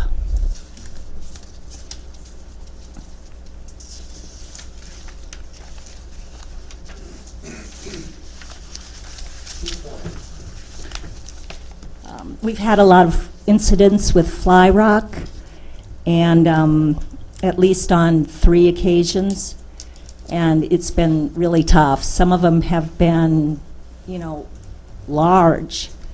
And there was an answer, it might have been in some of the worksheets that led up to the environmental assessment worksheet, that the 50-foot setback would protect neighbors from fly rock, but 50 feet won't protect you when it's sailing, 90 or more. And the very last time it happened, we finally wised up. We really didn't know where to turn to get some help in this matter, and it does turn out that it's the state fire marshal that you want to contact about fly rock. And he did suggest to them that there is a way to completely avoid fly rock, and that's either lower your charge, don't have so much yield, and do more of them, and or you use a blanket. So it isn't necessary for it to happen, and it happened, and it happened again, and it happened again. And I have photos of it. It's a tough one because fly rock comes in various sizes. Sometimes it's big, sometimes it's tiny. And when you have an alfalfa field and you have your renters coming in with their expensive equipment, it's a bit frightening. They offer to clean it up, and they send a crew and they clean it up. But still, it is tough, and it doesn't have to happen. It's apparently an industry standard that it not happen.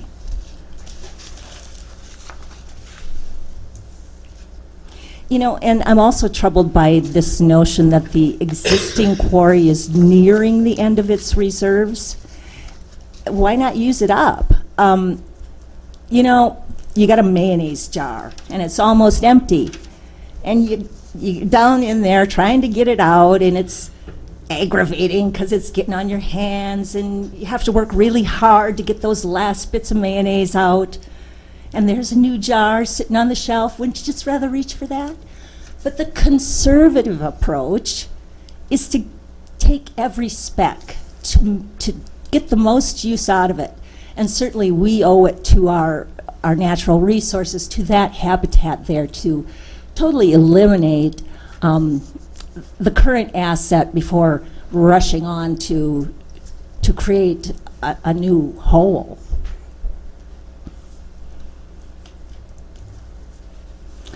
You know, on page 14 of the EAW, the proposer says that there are no known artifacts on the site. And I wanted to show you this spear point that my father found on our property.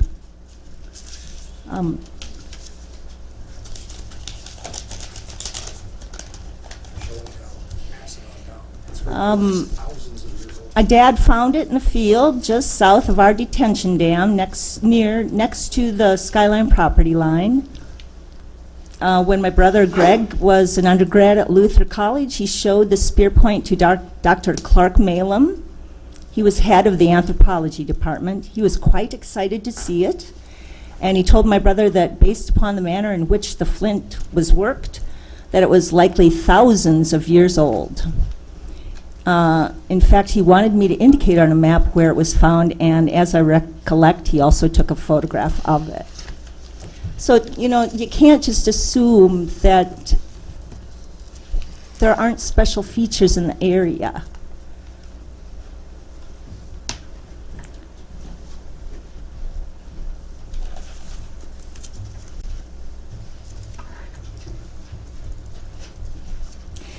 And I guess maybe the last thing that I'll say, because I know I'm not doing a very good job and I apologize, but you'll be so impressed when you see what I write. I promise you that. I'm hoping that you must find that the intensity of this industrial development is greater in intensity than that which is characteristic of the district. I just don't see how you could find otherwise. 150 trucks a day, flashing warning lights. It seems like you're going to allow this to become an industrial zone. When the Schutz Quarry and the Lang Quarry, which is its historical name, were opened, I think they were just for local projects, and they were very small and they were tapped infrequently. So what this proposal seems to me to be is an industrial, it's like we're not calling a spade a spade. What it really is like rezoning it almost as industrial, but not admitting that that's what you're doing it, especially when you do consider cumulative impact, because there is also a quarry to the north.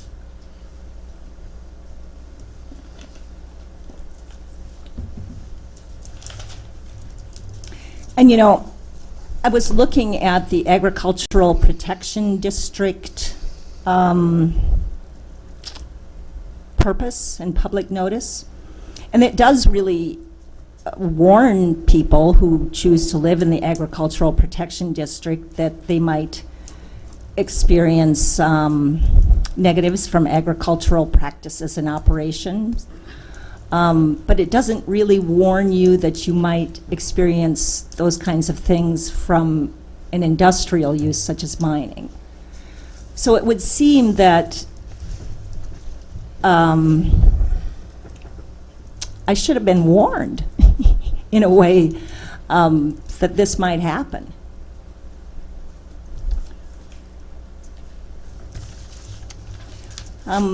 I hope also in your findings that you will consider my general welfare. I worry that the value of my property will plummet. The berms along County 5 won't do anything to help my view. I think my elevation is a little bit higher than theirs, and really what I see across the top is their the tree line of the bluffs that they're going to take. And, Commissioner Arnold had asked Aaron Locker whether he had looked into whether or not there might be an effect on neighboring property values. And the assessor had said that, no, it's not something that he considers when he does an assessment. He's not, you're assumed to have a country view if your property is in the country. But that's true. They assess based on what type of home I have and what type of sidings on my home and those kinds of things, and they're not really looking at those other variables. But an actual property assessor, if he's doing the assessment for a lender, he does look at those things. And actually, in 2003, when we bought the property, the tax assessed value was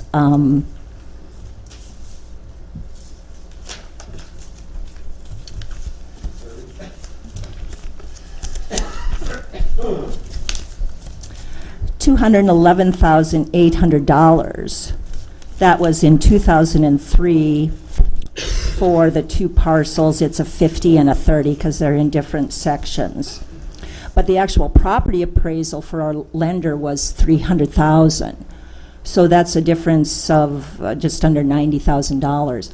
And the reason why, I think, is because of the beauty of the views.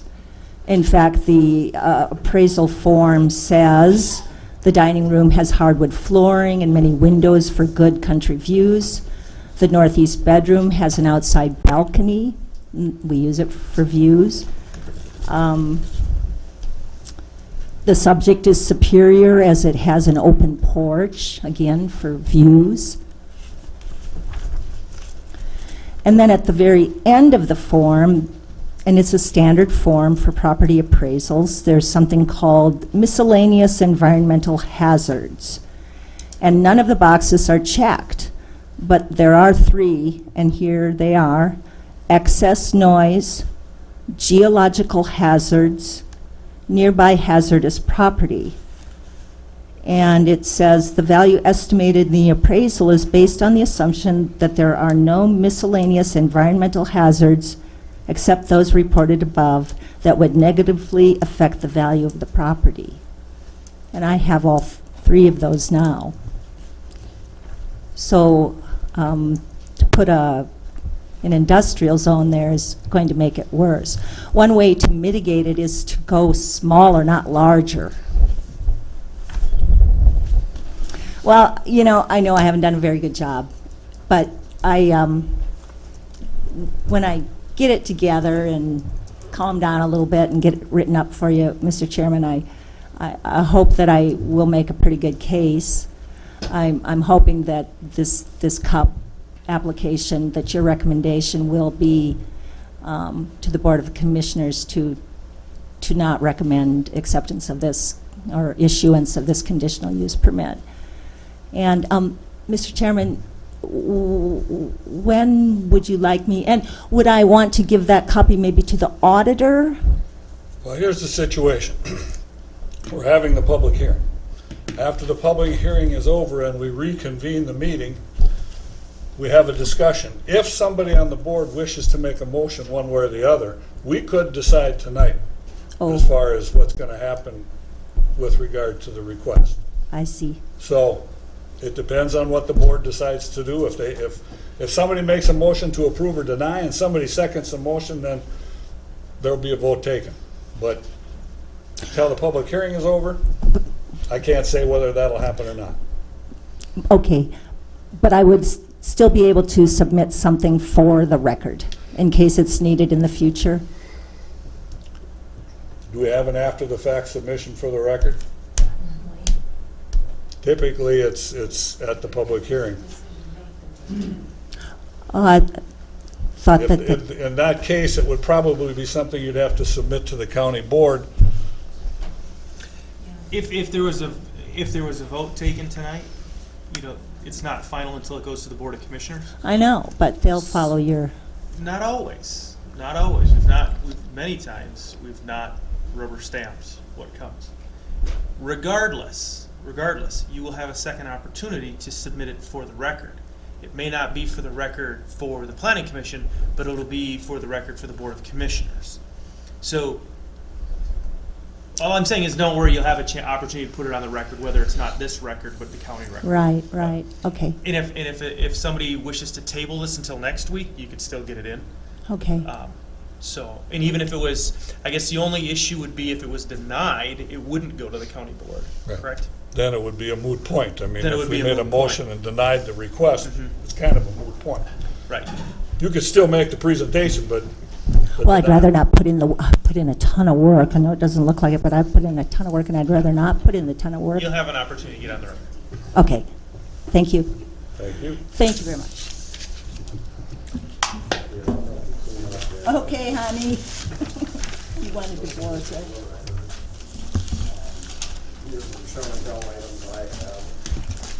Oh, just a quick question. Is this still the reclamation plans?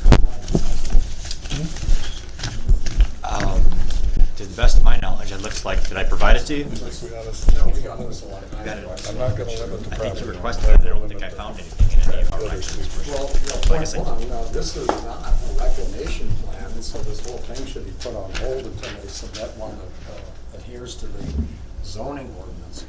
But, yeah, then there's a picture of the cliff face we've been talking about. up there, too. Oh, wait, here it is. I didn't give it to you yet. And then I'm going to talk about that first. Okay. Please forgive me if some of my sentences may sound a little terse. I'm just trying to pack as much information into each sentence in order to save time, and I'm going to cut out some parts Let's of get a chance this. to look at it and pass it on. Okay. Michael, this is one copy, we look at it and pass it on, Yeah, I correct? guess, yeah. Right, okay. Okay. 6 years ago, March 2011, the county officially designated the Winnebago Quarry a non-conforming use. This designation was made by the zoning administrator with the full and written backing of the county attorney. You have those letters there. While other quarries' non-conforming status rested upon inclusion in the 1972 mine registry, the Winnebago Quarry is different. This quarry's non-conforming status exists outside of and separate from that registry. The zoning administrator wrote, "Thus, the quarry is considered a non-conforming use within the Agricultural Protection District." The county attorney wrote, "I concur in all respects with Mr. Scanlon's contention." For 9 years, Skyline has enjoyed this grandfathered status with all the singular advantages that got them here in Houston County. The current zoning administrator seems to agree that this is a non-conforming use. In the March 8th edition of the Argus, Aaron Locker is quoted as saying, quote, "The company is seeking a conditional use permit for a mine that has so far operated without one, having been grandfathered as a non-conforming quarry. This, a full year after having nullified the contents of the mine registry."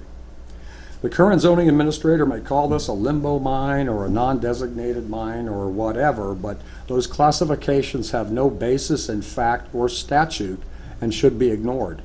There are only two kinds of mines, conforming and non-conforming. Skyline Materials comes to you today as an officially designated non-conforming use. So what does that mean? It means the cup being applied for today can only cover the original 40-acre Lang quarry and no more, because non-conforming uses are not allowed to expand.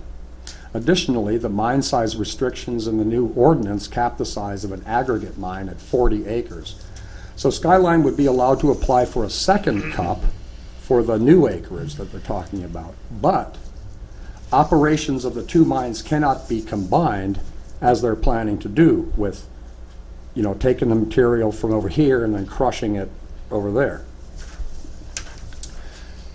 Maybe someone could explain why Skyline is not currently a non-conforming use, since there is documentation to the contrary, or why, if we are to accept this new limbo mine category, it has been allowed to operate. As you know, an operating mine without a permit can only be a non-conforming use. Okay, moving on.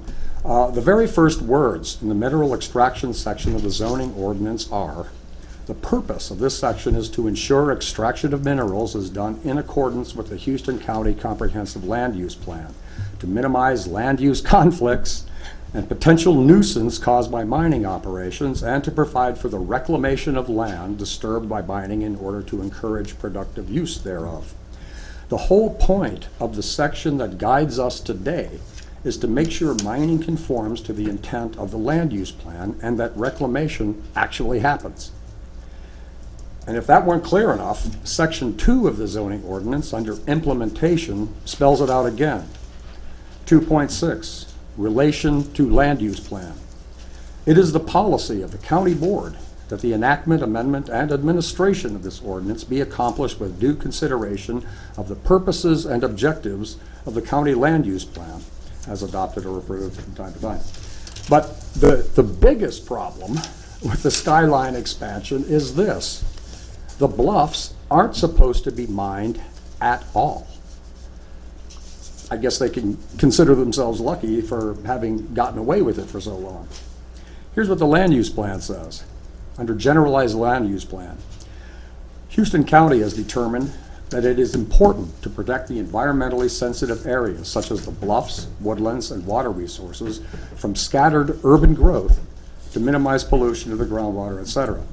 On the section of County 5 in question, we have bluffs, woodlands, a trout stream, and wildlife habitat.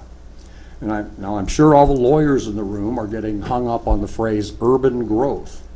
And while it's true that Skyline isn't planning to build any apartments there, we're talking about an activity that is far more destructive and virtually irreversible. Then again, to get hung up on the urban growth part of that sentence is to disregard the intent of the land use plan. Under general goals, goal number 2 in the land use plan says, to protect the major natural resource areas of the county, including the floodplains, trout streams, steep bluffs, and hardwood forests, so they will serve as a basis for recreation and logging in the county. It doesn't go on to say, but dig up the bluffs anyway if you have the right permit. What does the zoning ordinance say about mining bluffs? It doesn't say anything. There are no special instructions offered or permits required. It doesn't mention mining bluffs because the land use plan makes it clear that bluffs are to be left alone. They are considered an important resource in an area that we call bluff country. And bluff mining is incompatible with the county's reclamation standards as spelled out in the zoning ordinance. Subdivision 3, grading and filling. I won't bore you, but it ends with no finished slope shall exceed 18% in grade. If the zoning ordinance envisioned bluff mining, a reasonable person could imagine the instructions to be much different. And then that is a picture sending around of the erosion happening on a portion of the 100-foot cliff face next to our property. It was taken several years ago, excuse me, so I'm sure that the erosion is worse now, but we can't be sure because right after we reported it, Skyline put up all kinds of no trespassing signs. So basically, Skyline now is proposing to reproduce this effect that you see here like 10 times on the other side of the road. They say there will be no benching or phased reclamation. How can this possibly conform with the county land use plan? How many people here have always dreamed of living next to an active rock quarry? Show of hands. Right. That's just common sense, right? Nobody wants to live next to an active mine. I know I don't. But we don't have to rely on common sense to know what a bad deal proximity to a mine is to those so cursed. A respected economic development report from 2006 gained the attention of U.S. Senator Jim Webb, who actually was my boss when he was Secretary of the Army or Navy when I was in one of those branches. And Commissioner Zaniewski is familiar with this report and has sent it to other people, I believe. Okay, it's the real deal. But the gist of it is, a residential property located a half mile from the gravel mine would experience an estimated 20% reduction in value. 1 mile from the mine, a 14.5% reduction. 2 miles from the mine, a 9% reduction. And 3 miles from the mine, a 5% reduction. These estimates are similar to estimates published in academic journals on the effects of landfills on nearby property. The loss of property value results from the negative consequences of the mining operation and reflects the deterioration in the area's quality of life due solely to the operation of the gravel mine. In other words, the loss in house value is a way to quantify in dollars the deterioration in quality of life, and it goes on. The report also suggests that a lot of mining activity is actually bad for a local economy. It depresses property value far from where the activity is taking place, and the jobs provided are seasonal and the numbers vary widely. We've had to endure a severe setback violation and 3 or 4 fly rock episodes. The last one, Diane mentioned, the fire marshal representative came down from St. Paul to read Skyline the Riot Act. He told me that he told Skyline, quote, "1 more fly rock complaint and I'm going to yank your blasting license." I won't even go into all the noise and having strangers on the farm conducting seismic readings, but I guess I just did. Just in the area we're talking about today, our property and the property of the Gausteds, Almos, Miners, and Camp Winnebago are all worth less than they would be without this quarry. And now you're talking about expanding it? We have already sacrificed too much. They keep making money while we keep losing it. We don't even get a discount when we buy gravel. I can skip all of this. It's about the definitions I was getting into. There seems to be a problem with people understanding what a mine is, what a quarry is. It's not defined in our ordinance. Section 3 defines various terms, but unbelievably doesn't get around to such crucial terms as mine, quarry, parcel, site, or expansion. We all have to understand what these words mean before we can make any kind of informed decisions, because the way it's being figured right now, it's okay if a 40-acre parcel merges with a 15.5-acre parcel because of some arcane definition of what constitutes a mine that people in the general public just obviously aren't familiar with. But you still have a 55.5-acre, let's call it mining territory. So when they're done with one area, they just go and they get another cup, and then they can keep eating away. I mean, mining operations think very long term. Maybe it's time for the county to start thinking long term too. And I think what we need to do is open up that zoning ordinance again and get generally accepted definitions of these very important terms put into the ordinance so that people don't have to guess. Well, what do you mean by a parcel, mine, quarry, whatever it happens to need to be meant on any given day? Okay, in conclusion, later this evening, you will go through the list of 15 criteria for granting a conditional use permit.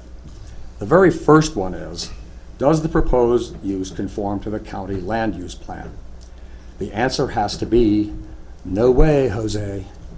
It's the policy of the Board of Commissioners to whom you report that you give due consideration to the intent of the land use plan. Land use plan makes it clear that bluffs are to be protected because of their value for recreation, logging, and wildlife habitat. This proposal simply does not conform to the county land use plan.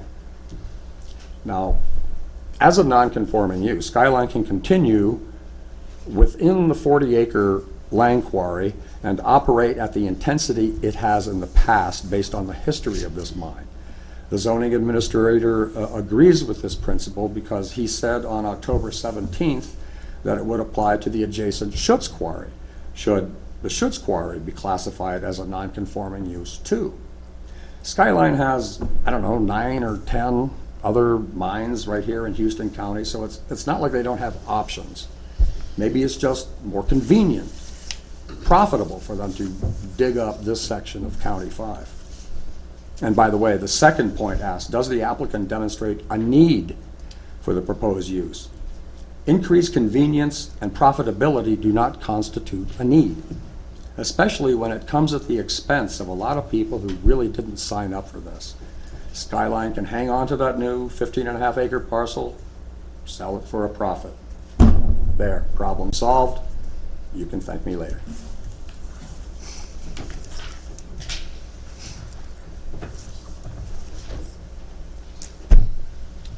The next speaker is Robin Gauster. Did we forget something?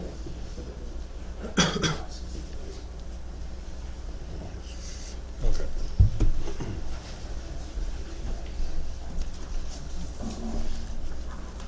Good evening. Thank you, Mr. Chair and members of the Planning Commission for holding this open forum and allowing us to speak. My name's Robin Gaustad. My husband Roger Gaustad and I own the property at 10,010 County Road 5 in Houston County down in Winnebago Valley.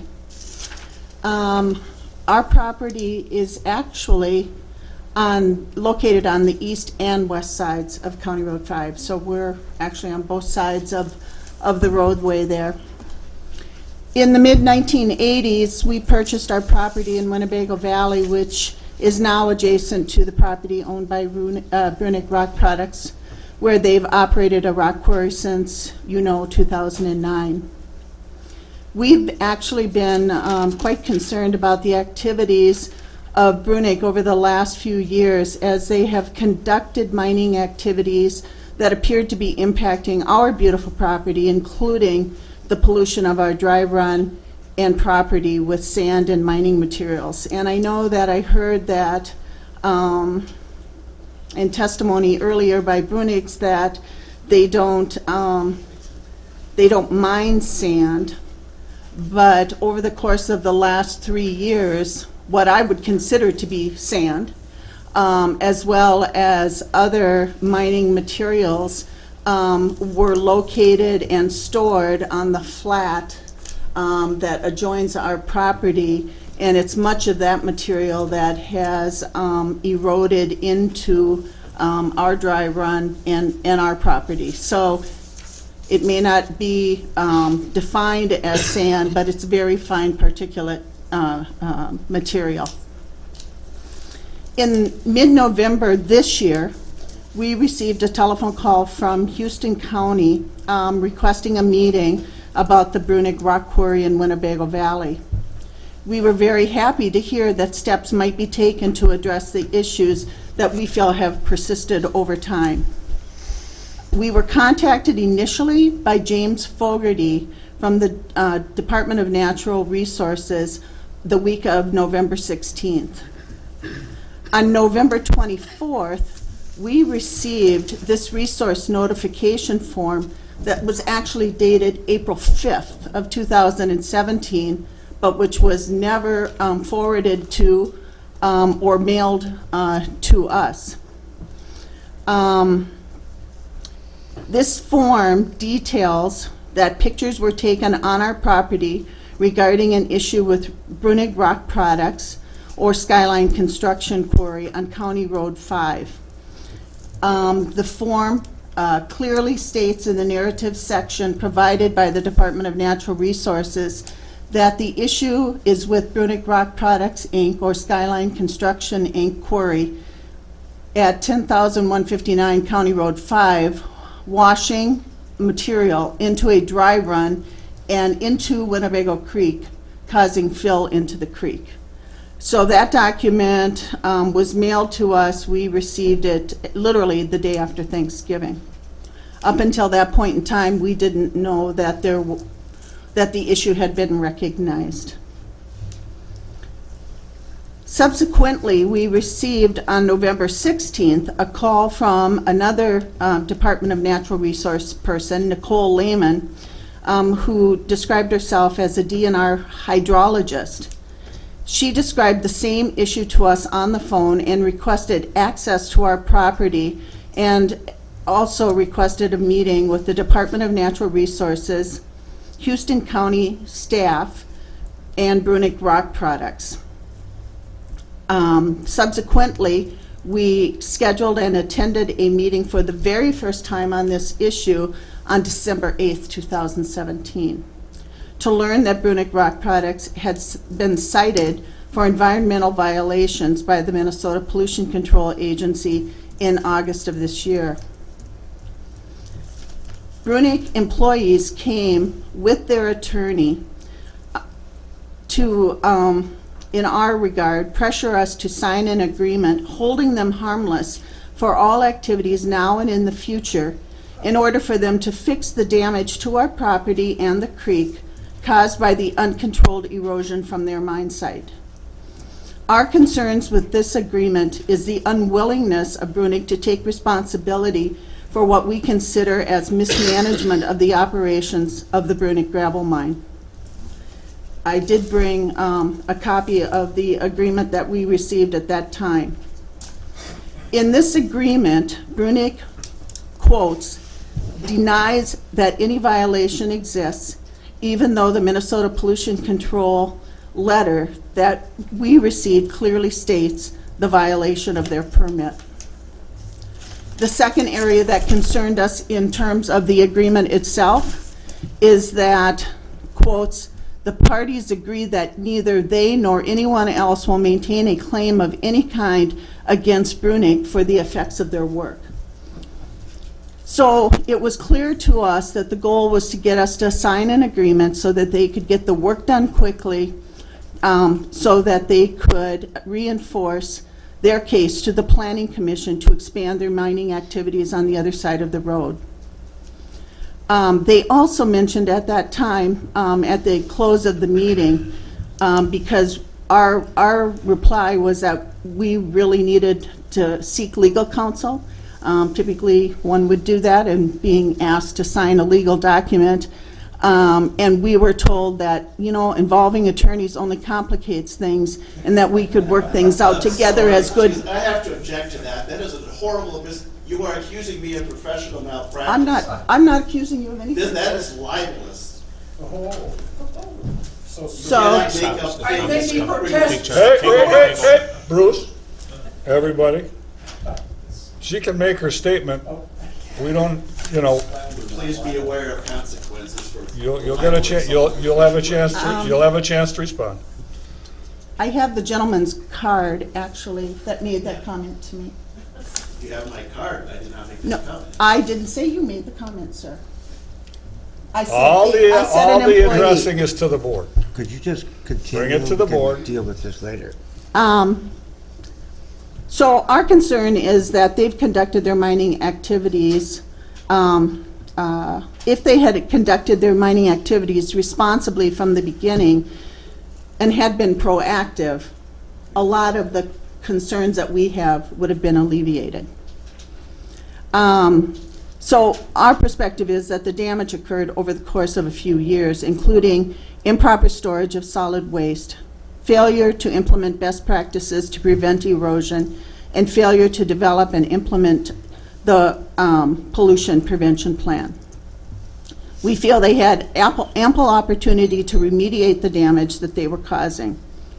We have found documentation that we've reviewed actually since December 8th, and honestly, we've had to come up to speed fairly quickly because we lacked knowledge of the situation, but we've found documentation that goes back in the materials that we've reviewed to November of 2016.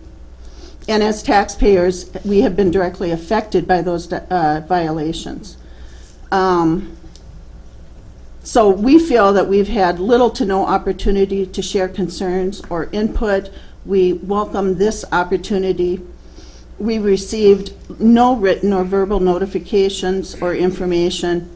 And in fact, on December 8th, when we were in the courthouse here for our meeting,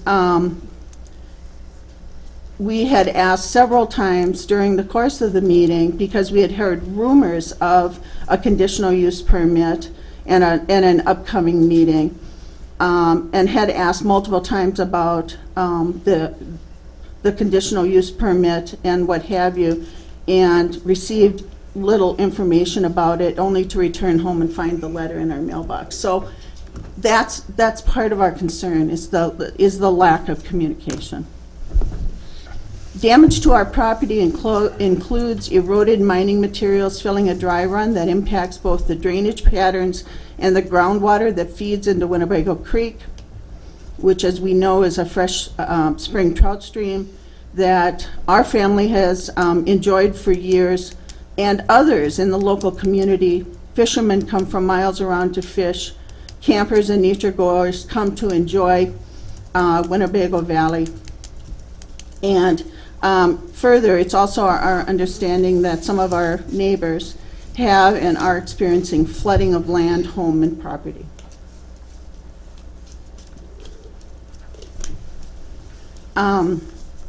We know that there is a pattern of previous behavior that indicates that this conduct will likely continue. The mining activity and negative impact to our property and the impact to the environment is in violation of Minnesota regulations. So our perspective is that we have not seen a resolution or have been satisfied that that current outstanding violations have been addressed. We think that Brunig has a history and pattern of mismanagement activity and environmental pollution, which we think will likely continue. We did, on December 11th, receive a copy of the MPCA violations that include both some sites in Fillmore County as well as the Winnebago mine. We remain concerned that the proposed mining expansion, after reviewing MPCA documents, the EAW, and reports by Houston County zoning staff regarding air pollution, traffic, noise pollution, and reclamation plans, have not been satisfactorily described or detailed. We don't think that they have been specifically outlined well enough to address concerns and issues. We agree with the testimony, and so I won't go over the reclamation plan and other concerns in detail with Mrs. Fields, who testified earlier. So I won't go into that. You asked that we only mentioned that we agree with a previous person who testified. We respectfully request that the conditional use permit be denied until the current MPCA violations have been remedied and concerns regarding air, noise, and reclamation concerns for the conditional use permit for expansion are addressed. That's our... Can I ask a question? Good. Yeah, when did you first notice the sediment in the dry run? I would say 2 years for sure. During the times when we had so many heavy rains. Yeah. And you could see these large piles of materials literally disappear in a 3 to 4 day period of heavy rains washing down the dry run. So did that sediment come from that area below the culvert, you think? What we specifically saw was the materials that were stored on the flat. Which was below the driveway or above the driveway?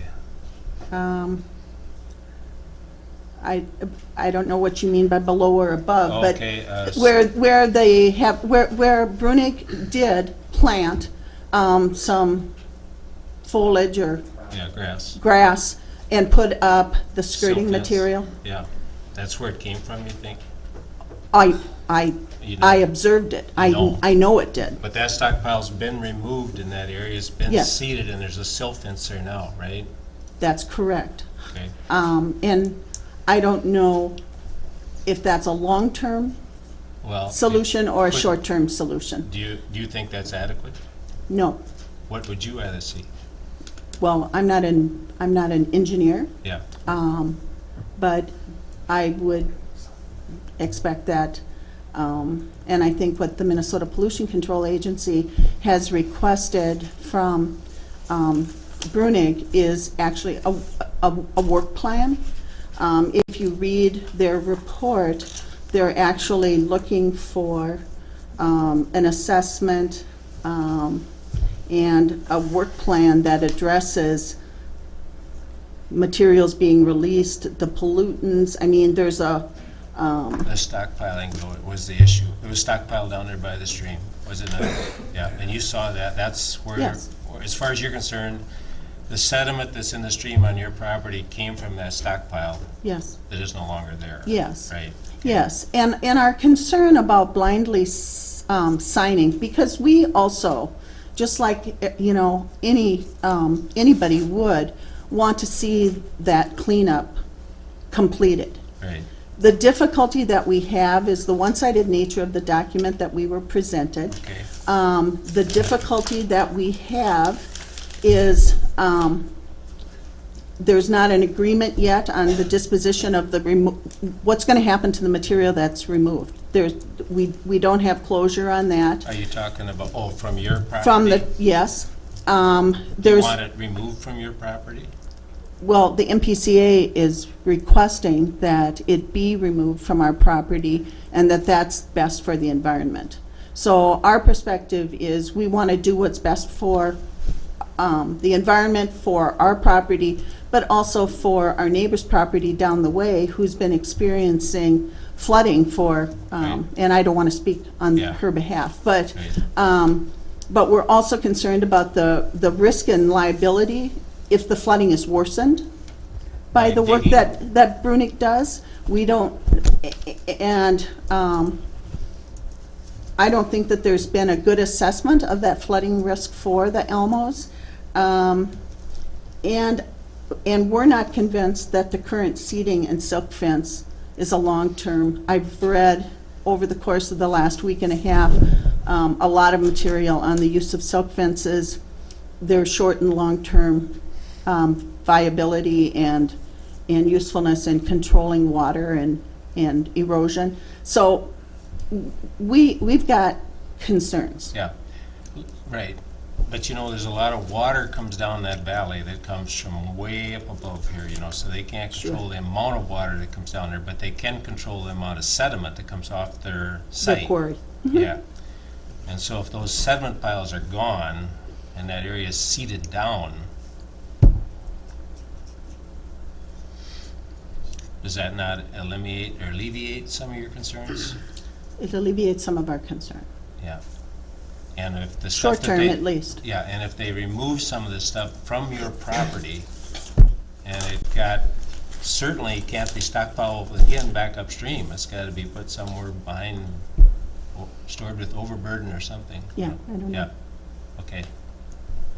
How long have you had your property? Since the mid-1980s. 1980s? So we've got a long-term commitment to the Yeah. valley. Yeah, And we used to, our children and our grandchildren, before Brunig really reactivated the quarry, I mean, they used to hike, they used to ride their bikes on County Road 5.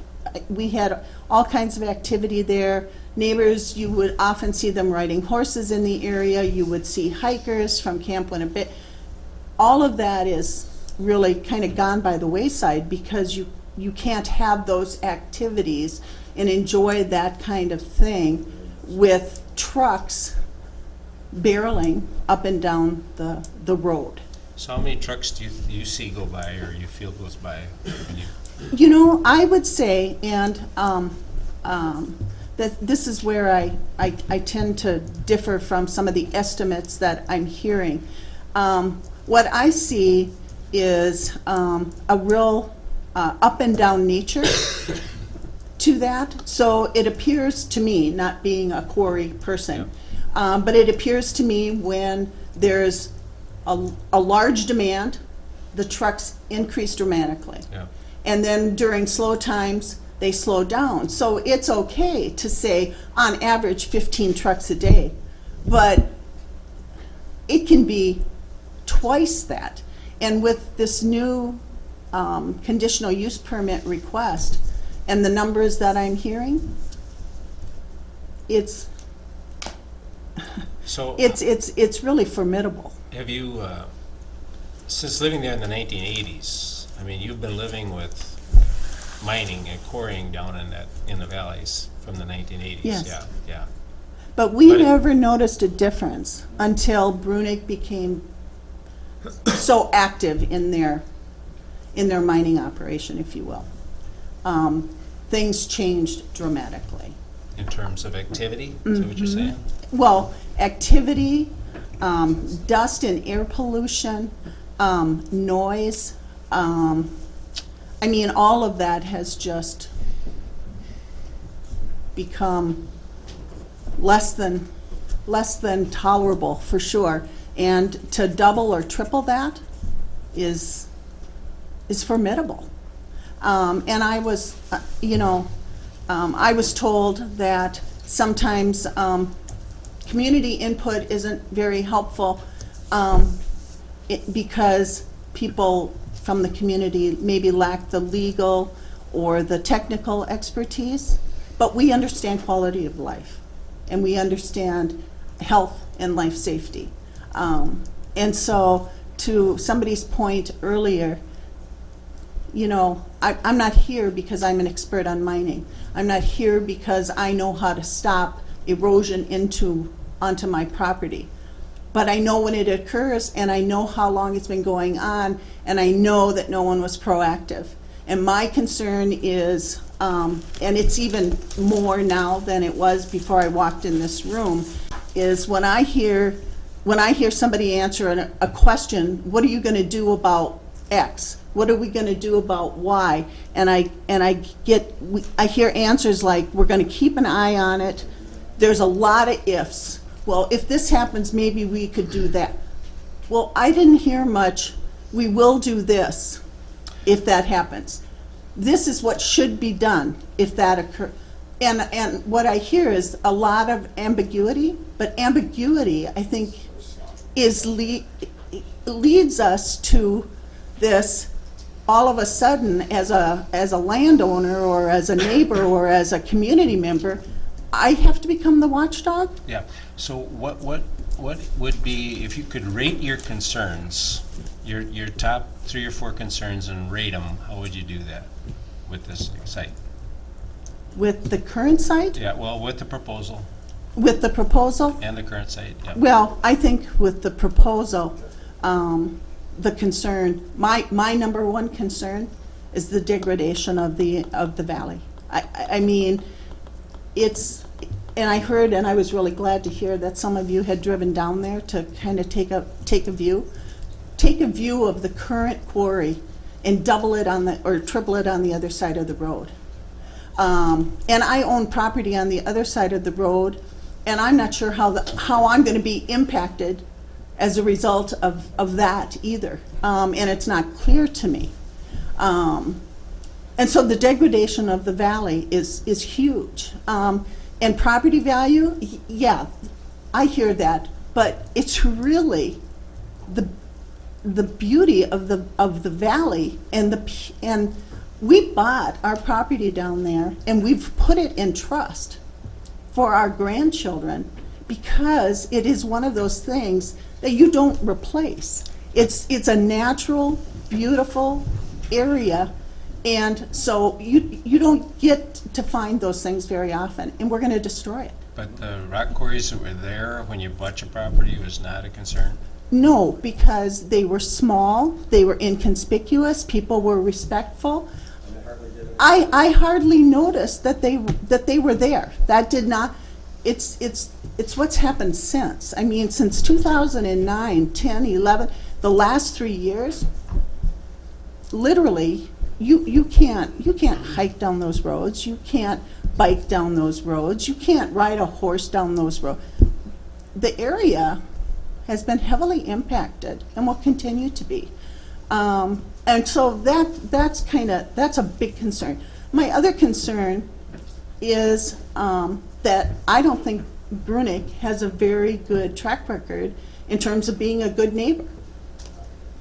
And so I don't trust what I see. And when I hear, how are you going to deal with that? Well, we're going to keep an eye on it. What are you going to do about that? Well, I don't know. If it happens, we might think about, that's not the solution I'm looking for. I'm looking for, if this problem occurs, we're going to do X, and we're going to do it when we see it. And I don't hear that.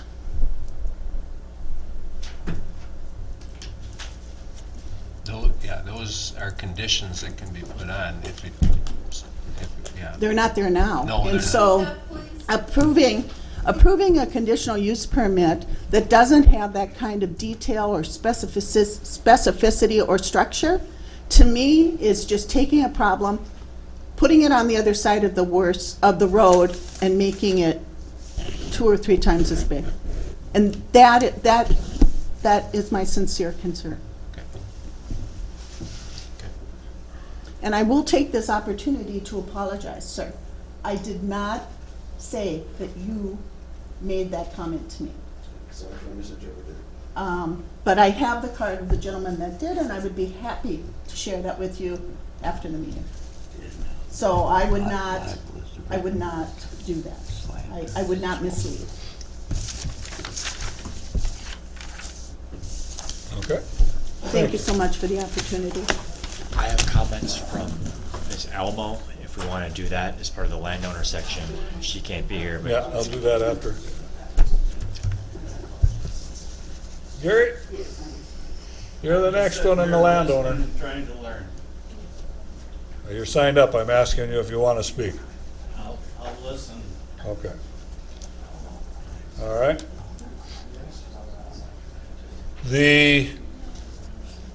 Aaron has a letter in response from Mrs. Elmo, an adjoining property owner. Could it be read for the public? He's going to read. This is from Audrey Elmo. She sent it on December 17th. She says, Aaron, I will be out of town December 21st, but wish to have my say in Burning's opening a mine across the road from the present Winnebago quarry. I vote no. I'm not sure why it took until 2 weeks before the hearing for Bruning to step forward to clean out the dry run. My basement has been flooded at least 5 times in recent years, whereas the cabin had no water in the basement for the 45 years we've owned the cabin, or the other many previous years it was at that site. Each time it floods, I lose my well pump, even after it was put on the basement ceiling. The waters bring in mud, which I have to have someone clean up. I had to get the floors in the sauna/shed replaced as the sitting water after the floods rotted away the boards. The land by my shed/outhouse has been eroding away along the dry run, where much of the floodwaters leave my property since the dry run problem. I don't feel safe or having anyone going to the basement in the cabin because I fear the steps may break, or I'm sorry, the steps may be weak and rotting from standing water. So I've been without a pump and water since the end of August 16. With the unresolved MPCA violation or notice problem unresolved, I don't feel a CUP can be issued. Adding a new mine across the road from Winnebago Quarry, which is higher, I feel will only exacerbate the problem. With Camp Winnebago being a new adventure now, Houston County, Caledonia will be bringing more visitors to Winnebago Valley. With another mine, it will no longer be beautiful, peaceful Winnebago Valley. Trucks waiting on the road to enter the quarry hold up traffic. The road is too curvy to pass the truck safely. And then, as my planning and zoning administrator, please think of the best interest of those living in the valley and those who wish to get away from it all for a peaceful retreat. Okay.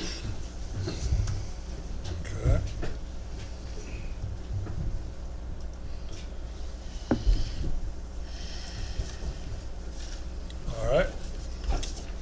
That takes care of the adjoining property owners. Does the board still wish to leave this as, they can talk as long as they want? How about 10 minutes? How many people do we have on the list to go? We still have 6. Well, the last 3 people took an hour. So at that rate, we'd be here for another 2 hours plus. So Just taking testimony.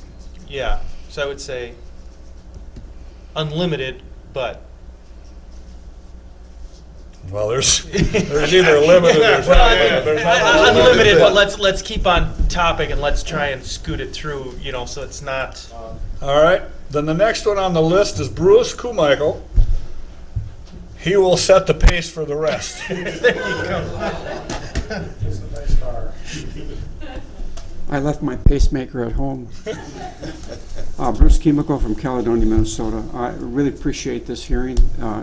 It's been a long one, but it's been very informative. I thank you, Chair.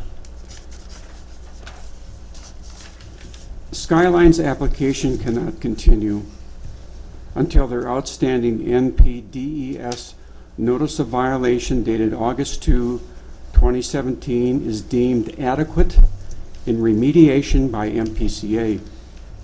No remediation activity has yet occurred, nor has MPCA closed the case. When they do close the case, the violation stays on the record permanently. Currently, as a non-conforming mine in the county, it is required to follow all national, state, and county regulations. The MPCA work plan, Mr. Chumper has the plan if you want to take a look at it. It's 700 feet long in that dry run. And the removal of material will be from 1 foot in depth within that dry run up to 3 feet in depth. It varies. And the object is to restore the dry run's initial bottom depth and width. I got this information from the MPCA gentleman from the Rochester office in a telephone conversation with him Monday, December 11th at about 9:30 p.m. We had about a 15-minute conversation. And the gentleman's name is Stephen Speltz. And I asked him, how did this violation come about? He said, after the rain event of August of 2016, someone had taken photographs and anonymously notified the DNR. The DNR eventually got it up to the MPCA, at which point the MPCA, at some point, I don't know the timelines here, came down here, the DNR and MPCA took tests of what you were inquiring about, where did this material come from? It was proved by those sample tests that the erosional material came from the mine, the stockpiling. And that's why they issued the violation. I then asked Mr. Stephen Speltz, then who created the remediation project, the work plan? And he said, Skyline did.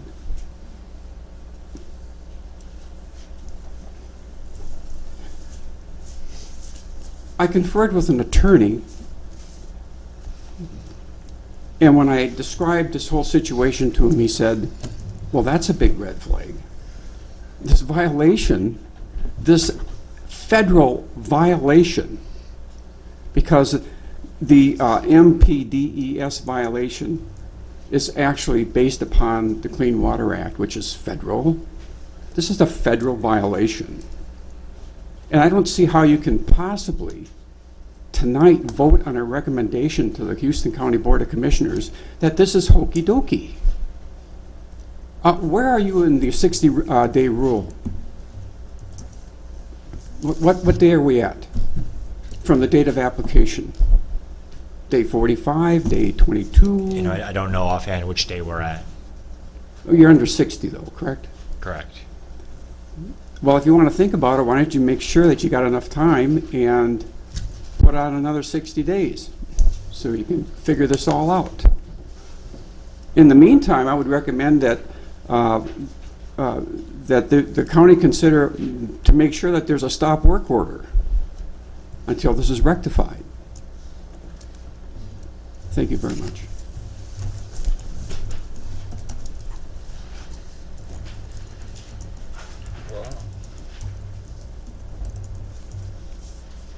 All right.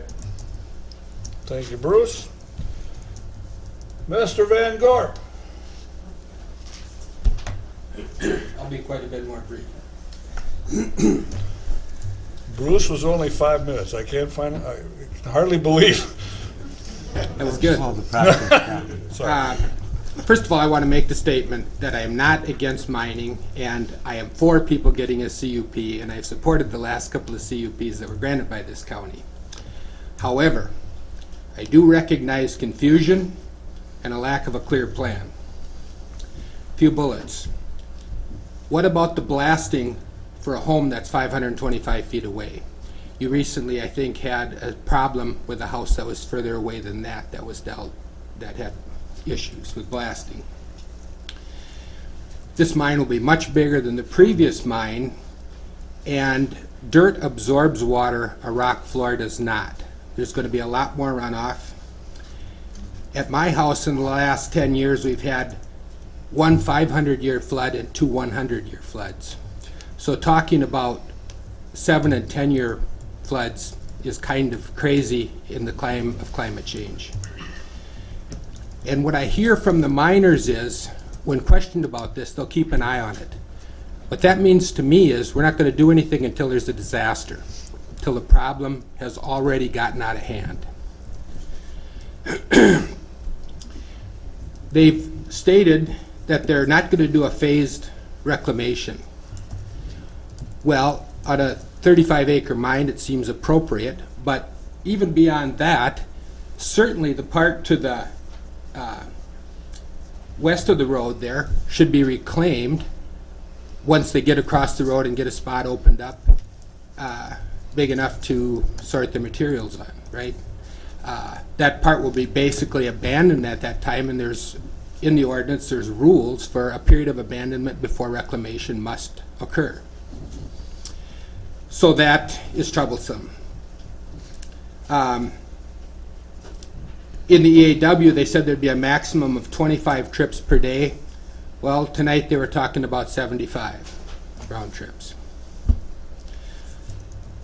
Seems they weren't very forthcoming in the EAW, doesn't it? These folks are chronic offenders. They had several offenses involving Mike's Fields property over several years, and they are currently in violation today.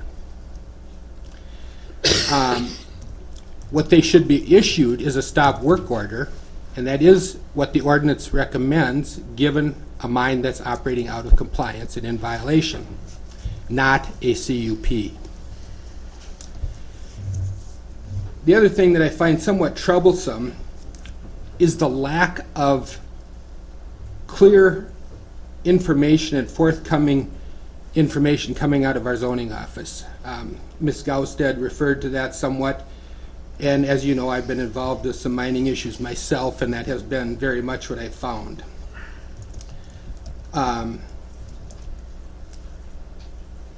I'd also like to just remind you what happened the last time you issued a permit with existing violations. It ended up taking years to resolve, going to court, cost several of us years of our time and work, and thousands of dollars as citizens. Maybe we shouldn't make that mistake again. Okay, thank you.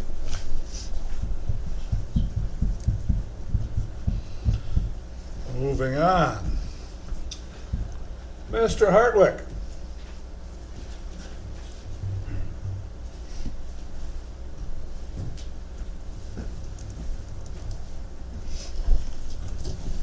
My name is Steve Hartwick. I've been a Houston County resident for 40 years. The first thing that occurs to me is there's supposed to be a 1,000-foot setback, and this one has 500. Is this part of a variance thing where we cut it in half? Is this what's being proposed here? I just think that's kind of way over the line as far as cutting the setback in half. The reclamation on that west side, I believe they said that 5 years out from now they'll be done with that. So is that going to be when the reclamation will be taking place? What is the plan for the reclamation on that thing on the west side there?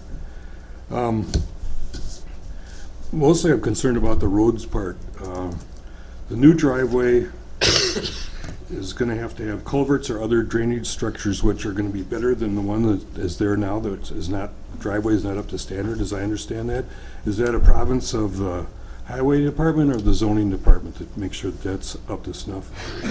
Point 8 on the overview says that adequate measures have been or will be taken to provide sufficient off-street parking and loading space to serve the proposed use. And now tonight they're saying they'll be parking on County 5. I don't think that's in line with what is being proposed at number 8 here.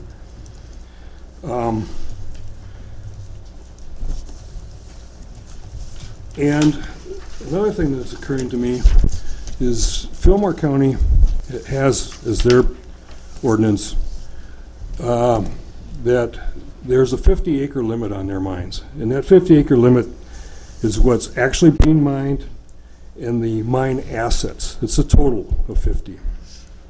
I believe we have an ordinance that says our mines in Houston County are supposed to be limited to 40 acres, and to me, adding so that we're going to have 55 total here now.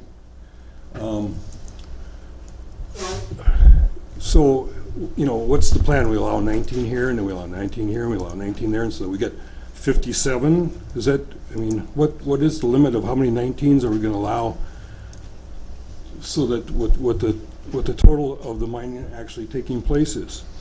One last thing too is phase 2 is not going to happen in our lifetimes, so we're kind of dismissing our heritage there. We don't have to worry about that. Whoever's going to have that residence after our lifetimes there, that's going to be within how many feet of that operating mine. I think, you know, I just don't like the attitude that you can just throw it down the road, let somebody else deal with it. I think we should address that now. Thank you. Thank you.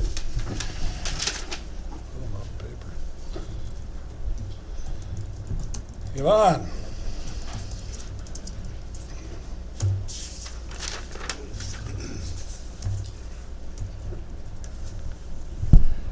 Good evening. Yvonne Krogstad from Spring Grove.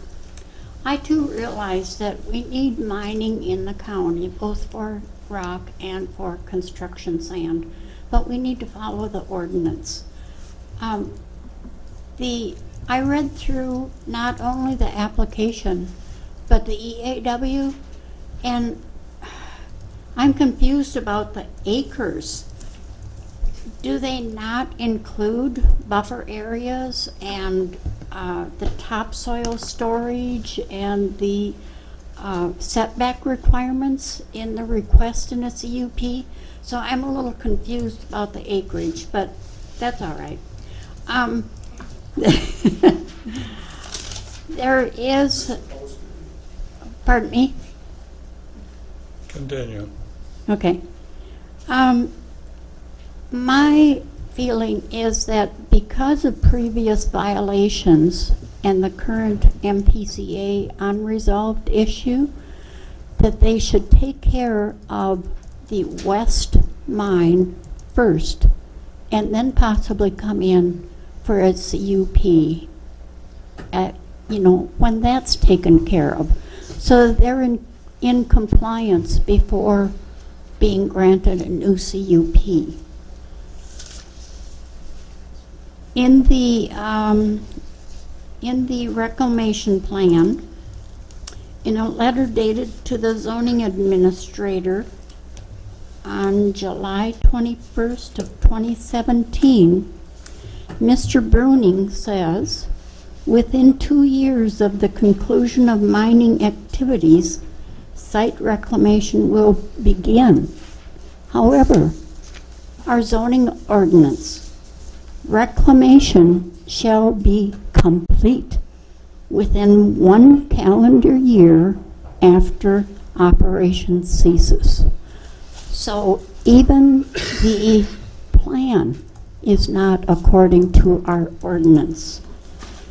So I would really appreciate if the commission would start enforcing our ordinance. Thank you. Thank you, Yvonne. Next, we have Mr. Chump.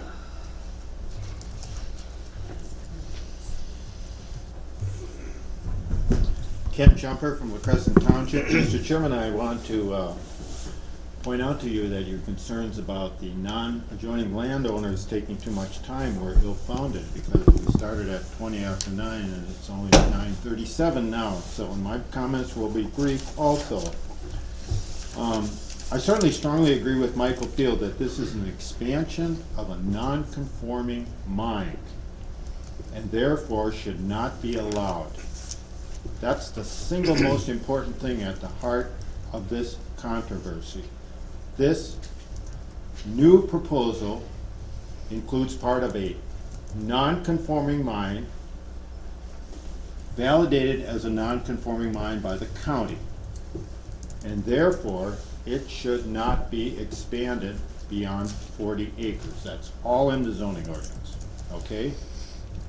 Secondly, I certainly agree with Robin Gausted that the Bruning Rock Project has a poor track record in terms of how it operates its mines. And this permit should not be expanded or approved before all of its current violations are resolved. And I mean all of those, including the ones in Fillmore County. I think when you have a company that has a really questionable track record, you gotta make sure they get everything straightened out before you give them a new permit. If you're wondering why those of us who are non-adjoining property owners adjoining to this mine are here, it's because for the last 6 years, as I'm sure all of you know, we've been fighting with the county over frac sand mines. And what's really clear is that this county has an abysmal record in terms of regulating mining in this county. Abysmal by the Planning Commission, by the zoning office, and by the county board. And so why shouldn't we be apprehensive about giving another permit to a company that has a questionable record?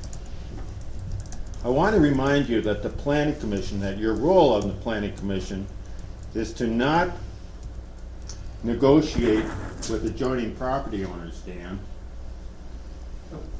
Isn't it? Your role is to protect the public interest, not to help the applicant figure out how to circumvent or minimize compliance with the zoning ordinance. And that's what you're going to do if you go ahead and recommend approval of this CUP.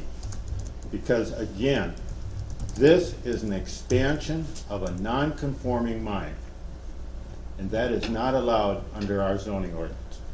And just a final point, I don't know how the zoning administrator is ever going to be able to, if this CUP is granted, ever have the time to go and do the necessary inspections. And one would assume that when you have a company that has a bad track record, you'd want to do even more inspections than you normally would. I don't see how the zoning administrator is going to have time to do that. He's told us for 4 months that he doesn't have time to write out take a half an hour and write out a public hearing notice for something we wanted before the Board of Adjustment. So how's he going to have time to do all this extra inspection. Thank you, Mr. Chairman.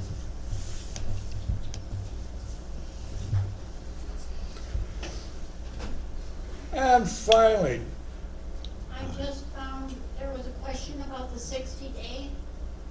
The application was signed on November 2nd, so the 60 days would be January 2nd, I believe. I'd have to defer to Aaron.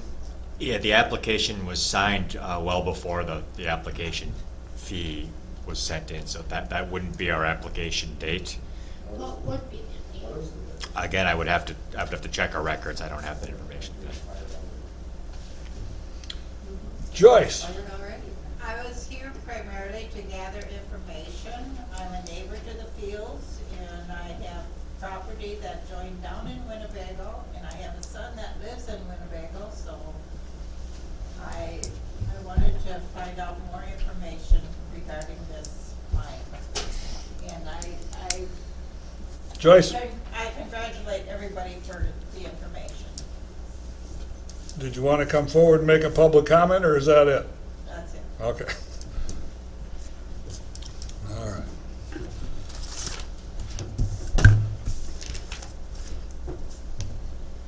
Now, does anybody on the board have any questions before we move back to the applicant's response? Then I would ask the applicants to come back forward and respond.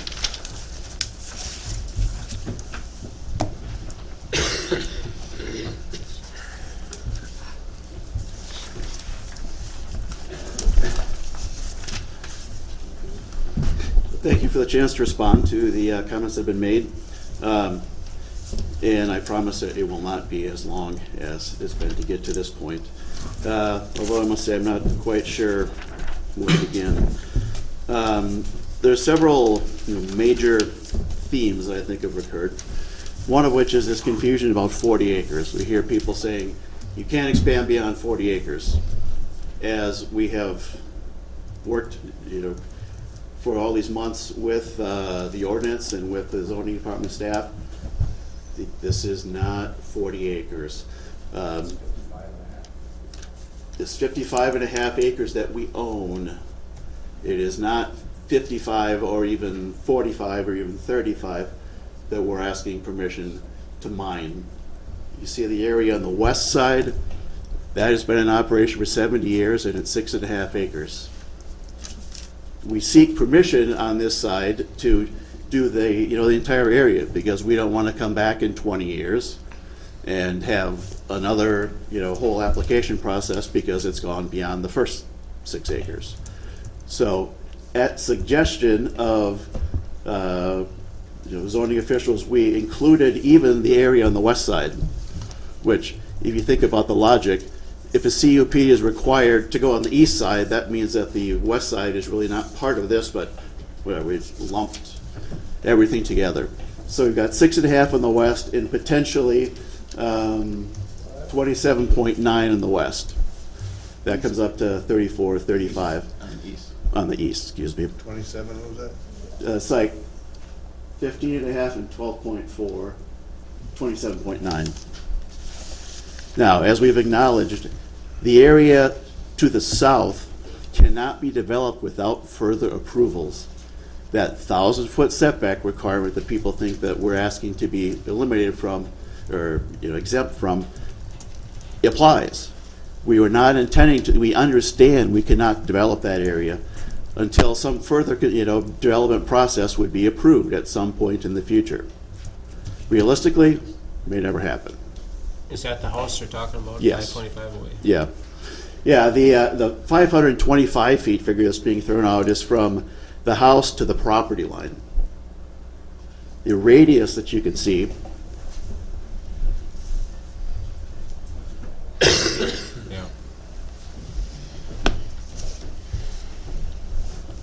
that radius is the 1,000 feet from the residence. We're looking to go to the north. While we're at this, you want to get it all done at once. So we've asked for the CUP for that. That still would not mean we could do anything with the south. And realistically, That's probably not gonna happen for a long time. Maybe we shouldn't have even included it, but it's bring everything up while you're doing it. So realistically, what we're talking about is a current 6.5 acres, and on the other side of the road, at some point, there will be 2 acres, and then over a few more years, it'll be 3 acres, and eventually it'll be 6.5 acres. The quarry will never be 55 acres. I mean, just common sense dictates that all that land on the west side of the road, which is roughly 30 acres, that's not going to be developed. It's been suggested in some comment somewhere that, okay, then ask for a condition that that land can't be quarried. That's fine. That's why we're going to the other side of the road, because everything is extracted there. Trying to hit on the major things only. But one thing, it was suggested that this is mining bluffs. I might just suggest common sense dictates that's not a bluff. It's a hillside. It'll look like a bluff when it's done, but the idea that this is mining a bluff would imply that we're overlooking the beautiful Mississippi and taking out the what's already exposed.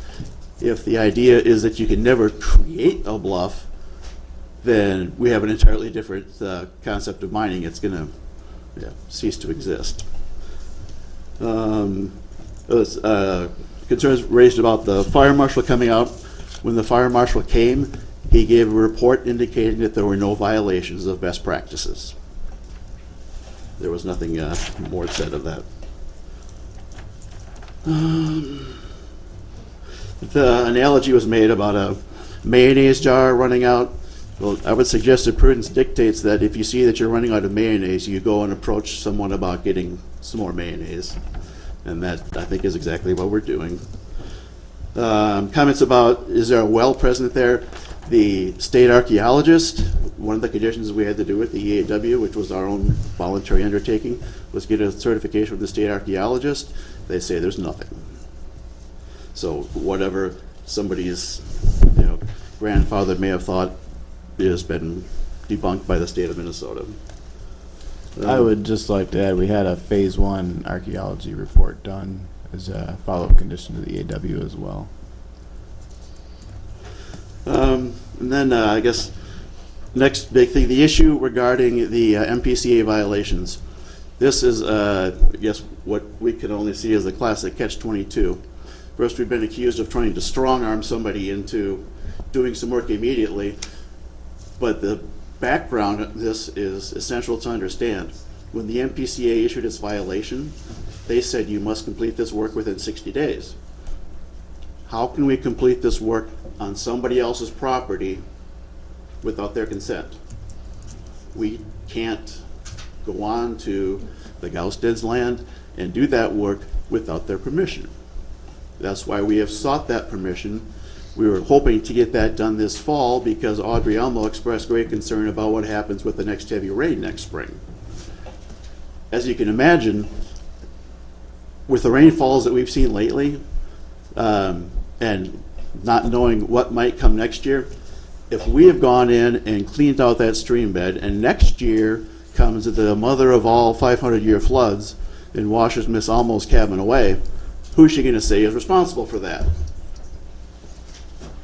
We are doing or seeking to do what MPCA wants us to do, but we can't assume responsibility for what might happen for the next X years until something happens. If you viewed the cabin, you would see that the cabin is situated very precariously on the edge of the bank. She had, I think, described to us it's been there for over 100 years. In that time, the stream bed has, I don't know, meandered, gotten closer, whatever. So yeah, there's grave concern there. And we look at that as saying, so we're going to be responsible because we cleaned out that stream bed? And we would like, we just want somebody to tell us what to do and let us go do it. But so far, MPCA won't say what to do. It was suggested that what a red flag that we proposed the work plan as can be testified. That was a requirement thrown at us by MPCA. They will not tell us what they want. They say, give us an idea what you would propose to do. That's what we did. We're not trying to force anybody to accept our work. We're just simply doing what they told us to do because they won't tell us what they want done. We're really between a rock and a hard place. We want to get this done, but we can't. And now it's being said that we can't get approval because we haven't got this done. Yeah.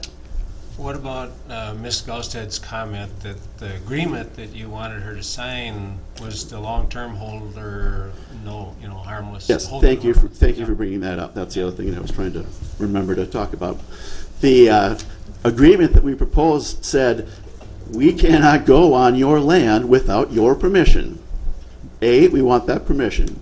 And B, the work that we are going to do is what they're, telling us we need to do. We're more than willing to do that. But we don't want to have either the Gaustads or the Almos come back and say, well, now that you went and did that work, it changed everything. I mean, that's already what we're being told, that, some of the sedimentation, which realistically has probably slowed the water flow. How do we know what impact that's going to have? So ideally, what we would love to see is an order from MPCA saying, you will do this, here's what you will do. But what they've said to us is, here, tell us what you're going to do, and by the way, we're not responsible for it. In this climate of 500-year floods every other month, it's going to happen again. And we're going to be sued by somebody because they're going to say, well, you negligently took sediment out of that area. What are we supposed to do? And as far as, concerns about, they're trying to force us to sign this, we were hoping to get this done this fall because I know that Audrey Elmo expressed to us grave concerns about, I'm just afraid if that stuff's not out of there next year, I'm really going to get flooded. So we're trying to satisfy the concerns of landowners and get it done as soon as possible, and obviously comply with the timelines by the MPCA, which gives us 60 days to do it, but we can't. And now that's being used against us. So one way or another, we're trying to cooperate. We got this violation in the fall, and we've moved expeditiously to try and deal with it. But we can't. And I hope that people can understand that we're not going to trespass on somebody's land with heavy equipment and remove, a large amount of sediment without consent. So that's the agreement.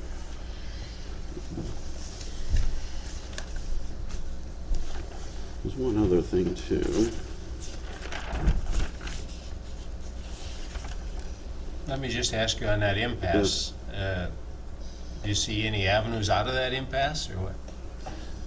Quite frankly, what I wish would happen is MPCA would really take control and issue an order, but that it seems clear from Mr. Spelt that they're not doing that. So I don't know. I think the hope was that there would be a condition placed tonight that this work would be completed as soon as the two property owners agreed. I think that's one of the suggested conditions.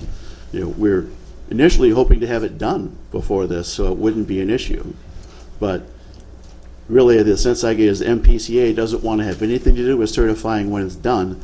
They wanted to pass that off to the zoning staff to certify, okay, I'll issue the permit now because you did that work. So as you looked at this ditch, is between 1 and 3 feet of fill, you think, that's down there? Or what? That's an estimate. I mean, in talking Speak with, up on that. that's an estimate. I mean, we can't know. We did tour. We got permission to tour it with Mr. Locker and looked at it. And in some areas it's going to be 3, and some it's going to be I mean, it's hard to say until we get started. You can kind of tell the areas the original bank. So when you go in there, if you go in there, it'd be between you and the landowner that would determine what's done. Is that what you're saying? That's essentially the status of it right now. Bruce, what are you holding up The plan. for? Right. Yeah, and this, the plan he's referring to is, it's an area identified by MPCA that needed to be cleaned up when they did their tour with DNR and fisheries and everybody. They took GPS points, and it was about 700-foot stretch, and that's what's on the work plan. It shows a couple of potential or proposed access points on the Gausted property for us to get into the ditch to clean it out. So that's what that work plan is, and that's where it's at. On the work plan, it says 700-foot stretch. We estimate 1 to 3 feet of deposited material, and we're proposing to go in and clean up and remove it from the site. So Mr. Van Gorp. Audrey Elmo told me on several occasions that the sediment in there made the water take a different path down the hill. It diverted the water to a different track, and that's why our house is flooded. So if they clean out that sediment, it will not, it'll solve the problem. There was never flooding there before. And the other thing is that agreeing to, for the Gausteds to agree to let them on their property and signing off on all future liability are two completely separate issues. Yes. He's conjoining them disingenuous. May I respond? Yes. Disingenuously, I believe, is a little strong, perhaps a little libelous to, yeah. Well, who knows if he's written it down or not. Feel like I'm back in Property 101 again. The point being, anytime, 10 years from now, that water changes course again, and somebody's going to, future owner, come back and say, it's because of that, back in 2017. How can we assume liability from here to eternity for what the consequences of the next 500-year flood are? That's not practical. May I approach? I just wanted to hand you a couple copies of something. Is it okay? Yeah. I've got that. Thank you, sir. That's just a copy of my comments. But here's the proposed agreement with the work plan, and here's the reference letter dated April 5th from the DNR that we received November 24th. That's how long this has been going on. Yeah, and I would just like to say, too, that I received that same letter on the same day, and I questioned that date as well, because we hadn't heard anything about this. And the state hydrologist told me that was the first date that something was brought up about this issue. But we were not sent that letter until the end of November as well. Really? So, I want to make clear, we didn't sit on something for 7 months. I got a call, I think the same day, from the state hydrologist. It was in November about the issue, and then a follow-up call from Nicole, whose name was mentioned earlier as well. So the time frame when they were receiving their notification was the same as ours. I've got a question. What was it here? They just brought this stuff up there. What's her name? Mrs. Gausted. Mrs. Gausted. Did you subsequently talk to your lawyer to see, I guess I'm thinking somebody needs to get together and resolve this current thing long-term. Did you contact a lawyer, and did he recommend anything? Or, that seems to be the crux of this. Yeah. I can understand they don't want to be held liable for the next 500 years, but you need to also be protected. Is there some way we can find some kind of a compromise? Did you talk to your lawyer, and what did he say? Let's start from the beginning. Okay. I heard that 60 days, we had 60 days from the date that the Minnesota Pollution Control Agency gave us the citation. The copy of the citation that I received from Stephen Speltz from the Minnesota Pollution Control Agency in terms of the notice of violation was August 2nd. 60 days to what? To complete the... Get it resolved? To complete the remediation. Okay. To complete the remediation. Okay. That was dated August 2nd. Okay. We met for the first time on December 8th. So the letter didn't come out until November? So the 60 days is moot in that somebody could have picked up the phone and said, we just got this thing, we've got 60 days, can you come and talk to us about it? Who sent it out? MPCA? I just heard the testimony that we have 60 days and we have to hurry. And it- We want to get it done this fall. And it came but from where? Our first meeting was December 8th. And it came from where? MPCA's notice of violation, which I have a copy of, which you folks should So have, obviously- was dated August 2nd, I believe. Obviously, the date of the document and when everybody got it was very different. Well, you're talking about two different documents. When did the Bruning receive the notification of the violation? When did you, sir, receive I'm gonna find my copy of it. Yeah, that was, we're talking about two separate Two things here. different Yep. Oh, okay. Yep. All right. MPCA issued a notice of violation Yep. on August 2nd August regarding 2nd. the Fillmore mine and quarry and the Winnebago mine and quarry combined in a 7-page violation notice. August and I- 2nd of- So that was of- issued on of- August 2nd. of So if 17? the clock started ticking on August 2nd, October 2nd, we should have heard something between August 2nd and October. We didn't until December 8th. So I'm just saying, that's one issue.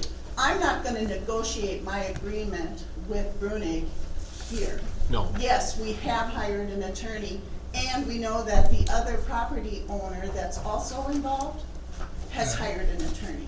So now we've got 3 folks at the table, all with their concerns, and a one-sided agreement doesn't do it. The other attorney, the third attorney, is out of state until after the first of the year. So we're doing our best. I think that in terms of Brunig and ourselves and Mrs. Elmo, I do agree, we're all incented to want to get it done, but I'm not going to get it done at the expense. Yes, I agree. I'm just trying to think, generally, if you get everybody together and you talk about it and you come to some kind of, lawyers can get some kind of language in there that says, Yes. they will be responsible while they're doing this, everybody will agree with it, that it's done properly, and then everybody moves on. Yes, I don't disagree with that. And- But I think How do the we issues accomplish that? around the conditional use permit that we're hearing tonight are not just one specific issue. Okay, yes. It's broader than that. And so, to me, that's a detail versus the history of what we're looking at and all of the other things you folks know about. Okay. If I may, the goal, the process that you suggested is exactly what we initiated, we had a meeting on December 8th and tried to reach an agreement. I put together a draft to try and get discussion moving, and instead the draft has essentially been met with silence, and here we are. If I could just expand on the, this August 2nd notice of violation's been brought up a couple times, and particularly the 60 days, what we were required to do. So within 60 days, particularly at the Winnebago Quarry, we were supposed to assess the pollution impacts caused by material released from the Winnebago Quarry to a roadway, ditch, a dry run with direct hydraulic connection to Winnebago Creek. They wanted to know the quantity of the material released, a description of the pollutants in the released material, a description of the pollution or impacts to Winnebago Creek. And they suggested we hire a third party to do that assessment, which we did. We responded with a letter to EPA in October, I believe, October 6th, and meeting those requirements. And then the other condition of this letter was to submit to the MPCA a description of how the regulated party will abate pollution caused by the material released from Winnebago Quarry to a roadway ditch. We did that out as well, and that was part of our work plan. Since that time, we've had this meeting with the landowner. When we received information from the state that there was more material on private property, which we weren't previously aware of, that's when these meetings started. So we're kind of looking at two separate notices for one, and also two separate, the 60 days that was being referred to is for a couple items, really an assessment of what we were going to do, not a requirement to have it I cleaned out sense yet. that all this was going on without the property owner's knowledge. As far as they're concerned, they saw nothing happening. Right, and we were first contacted about the sediment deposit on private property at the end of November, Yeah. or middle of November. So you were complying with what you did, but they were seeing nothing. Correct. So that's a disconnect. Right. Yeah, and also in the intervening time, since last August, when that occurred, all this work had been done at the site. I guess backing up one step, that stockpile was removed a couple of years ago because that was obviously a very bad idea, and we recognized that and got it out of there. The reseeding was done last fall and thankfully took very well. That was done after the August/September So rain you're event. convinced it won't happen again? Well, I'm not convinced about anything, but it's what we hope, you know. And that's, I think in some ways, it's being painted as, well, we don't care, we won't commit to doing anything. Until you see what works, what doesn't. I mean, if someone would tell us, go do this, we'd do it. But all we're being told is. But my make it go problem away. with that is, that's what I would report it, but I don't know anything about doing it. Yeah. I've never done it. You know, I'd say, yeah, let's try this or let's try that. But you need somebody that has knowledge in how to do this and how much you need to do. I mean, you can't, I don't think you can say, well, let's try this and see if it works, or that don't work, we'll try this. And that seems what I'm hearing. But we can't get anyone to tell, I mean, we're, on one hand, we're being attacked because we're submitting what the work would be. How crooked is that? On the other hand, it's, well, we were asked to do it by the state because they won't do anything. The request But was. I just heard you say, we're trying this and we're trying that. Yeah. And that's not what we want to hear. I have to have, do you see this agreement? Yeah, I drafted it. I wrote it. MPCA acknowledges that it is solely responsible for the design and performance of the work, including the consequences thereof. Yeah. Yeah. We cannot be held responsible for a project that we are not, we're doing the work at our expense, we're agreeing to do that, but if what they're telling us to do is the absolute worst thing that could possibly be done, you know, Adrielmo's cabin washes down the stream next April. But they never told you what to do, so I Exactly. I wish they would. But how does that square with this statement in this letter? What's that? He wrote that. That's his But the letter that you presented to the Gausteds, is this presented to the Gausteds? Yeah. MPC acknowledges that it is solely responsible for the design and performance of the work, including any consequences thereof. Okay, So do they acknowledge that? That's actually, no, they won't. They won't sign. That's actually a previous draft. The final draft took that out because it became clear after our meeting with MPCA, they weren't going to take responsibility for it. Okay. So actually, there's Where's this draft? Is this not, This is a draft that she gave us. so this isn't the final draft? no. There was an initial version, we were hoping that somebody would step up to the plate and say, yes, we're directing this, we'll acknowledge we're telling you what to do. But when it became quite apparent that they're not doing that, then it's like, okay, well, let's see if we can at least get something where the property owners will agree that it's, you know, the design isn't our issue. First draft, okay, maybe we shouldn't even continue with this, but the first draft, which was that, right? Okay,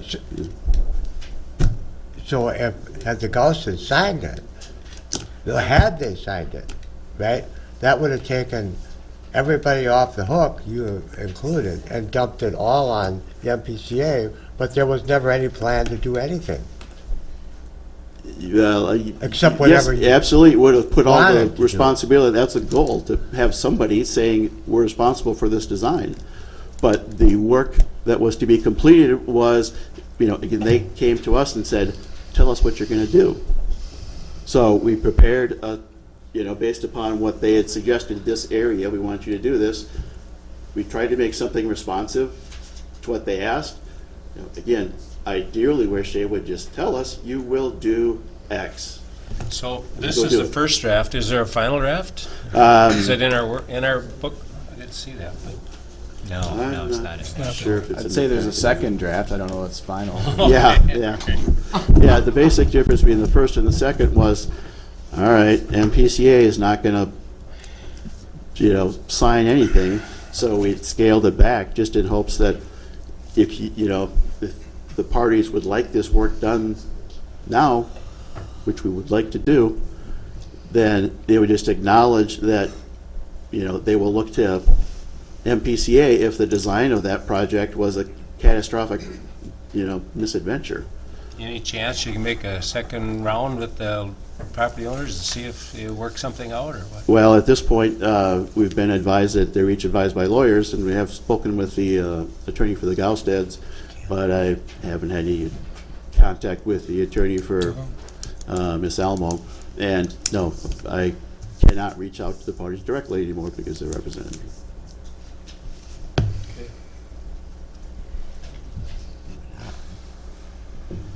So pending an agreement, nothing in that vein is going to happen. Looks like it. But that's, just to keep in mind that it seems all parties would like to solve the issue. Mhm. Yeah, I mean, so the goal should be to solve the issue, even if attorneys are involved. Yep. Even if, that's the truth. Ooh, I'm sorry. Yep, sorry. If I can just turn directions a little bit here to go back to what the initial meeting was about, the property on the east side of the road. There's a couple of points just about the merits of that project. Various concerns raised: traffic. Oh, it's going to be 3 times the traffic. There won't be more traffic. It'll be the same traffic going to the other side of the road. The time when there would be more traffic is the initial period when material has to be brought back and forth. Trucks would cross from east to west. That's a limited duration until the east side is developed.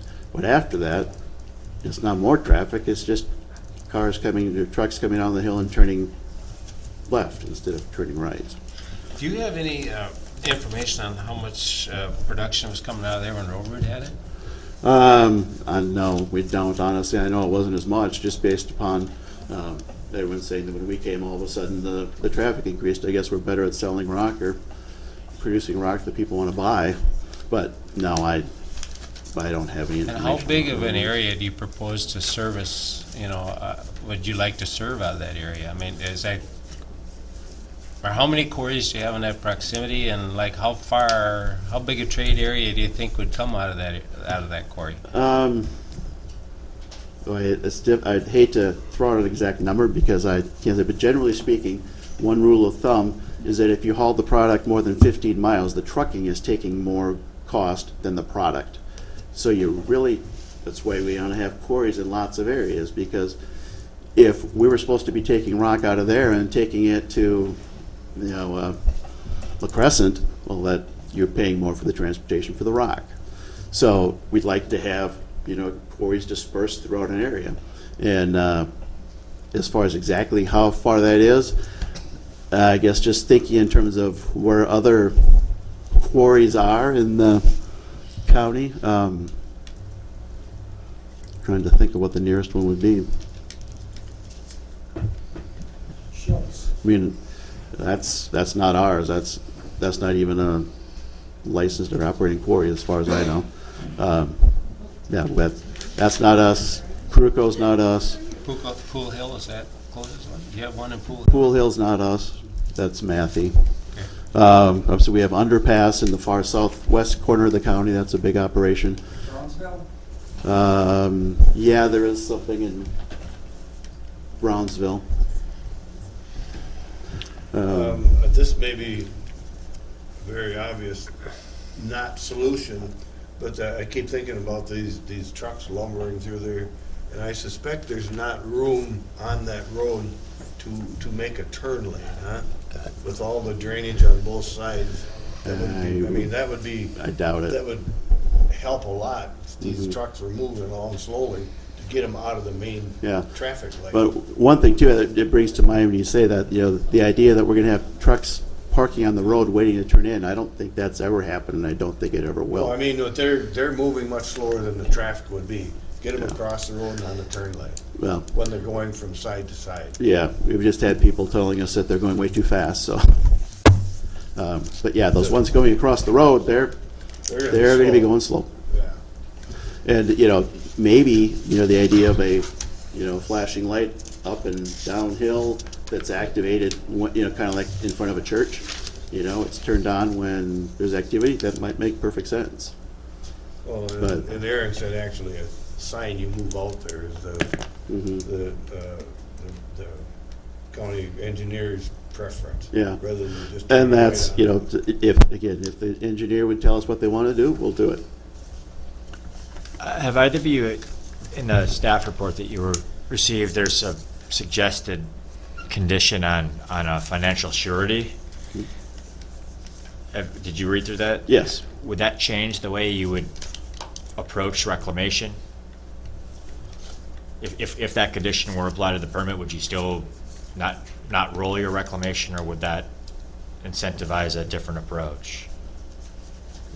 I can't see that it would have any impact one way or another. I don't know that they're connected.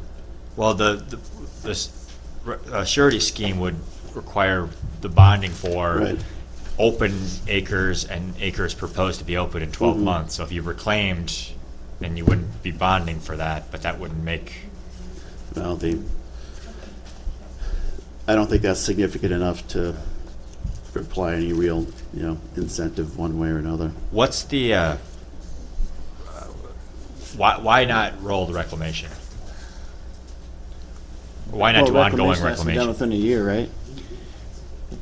Yeah, So the how do language we- says when you end when the quarry terminates, but we're talking here about a termination date of a phase 1 termination date, perhaps 20 years in the future. We would like to phase it, but we're hesitant to call it reclamation because if that starts our year, then it's not phased really, it's all within a year, right? I mean, we'd like to do a little bit at a time as we work. I mean, that's kind of what we're suggesting here to get started, take some of the overburden over to the west side and, start reclamation, but does that start our clock for 1 year? The way I would read the clock language in there is that when the quarry closes, clock starts. So if you're rolling while the quarry's still operating, I wouldn't read that as there being a clock going, but that still might be that'd probably be a preferable. Yeah, so rolling versus, again, to call it phased reclamation, we were looking at that definition of reclamation, when that starts and when that needs to be completed. But yeah, I think we'd want to roll. It'd be better for us to do that. The one thing, though, that I think plays into that is in a quarry laid out such as this, obviously it's going to grow from the roadway where it began farther back into the hill. If you try and reclaim the first part that you complete, you're still driving through it. I'm not sure at what point any of that could really be sustainably reclaimed when you're still running around. I mean, if you look at the circumstance of the west side versus the east side, that's easy. The west, when it's done, it's done. You reclaim it and it's over. But to try and do a rolling reclamation within, a potentially 15.5 acre site, the first acre is going to be, the area by the driveway. It's, not as if there's another area that we could just go and, yeah, that's all done and we're never going to touch it again because we're still. Once you got, say, 50% through that, at that point in time, does that become more of a feasible option? I guess because I understand you would need some working area to, but. It certainly gets more feasible the bigger it gets. And like as an example, if this was someday, whenever down into phase 2, when you could close out, you could reclaim phase 1 because it would be an entirely different area.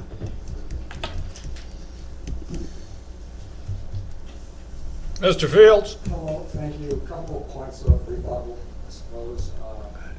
One was I contacted Bear Creek Archaeology a few days ago and asked them if they were charged with looking for wells. They are not, so that's probably why one wasn't found. So they're not charged with looking for wells, and we have produced an Indian artifact. Okay, that aside.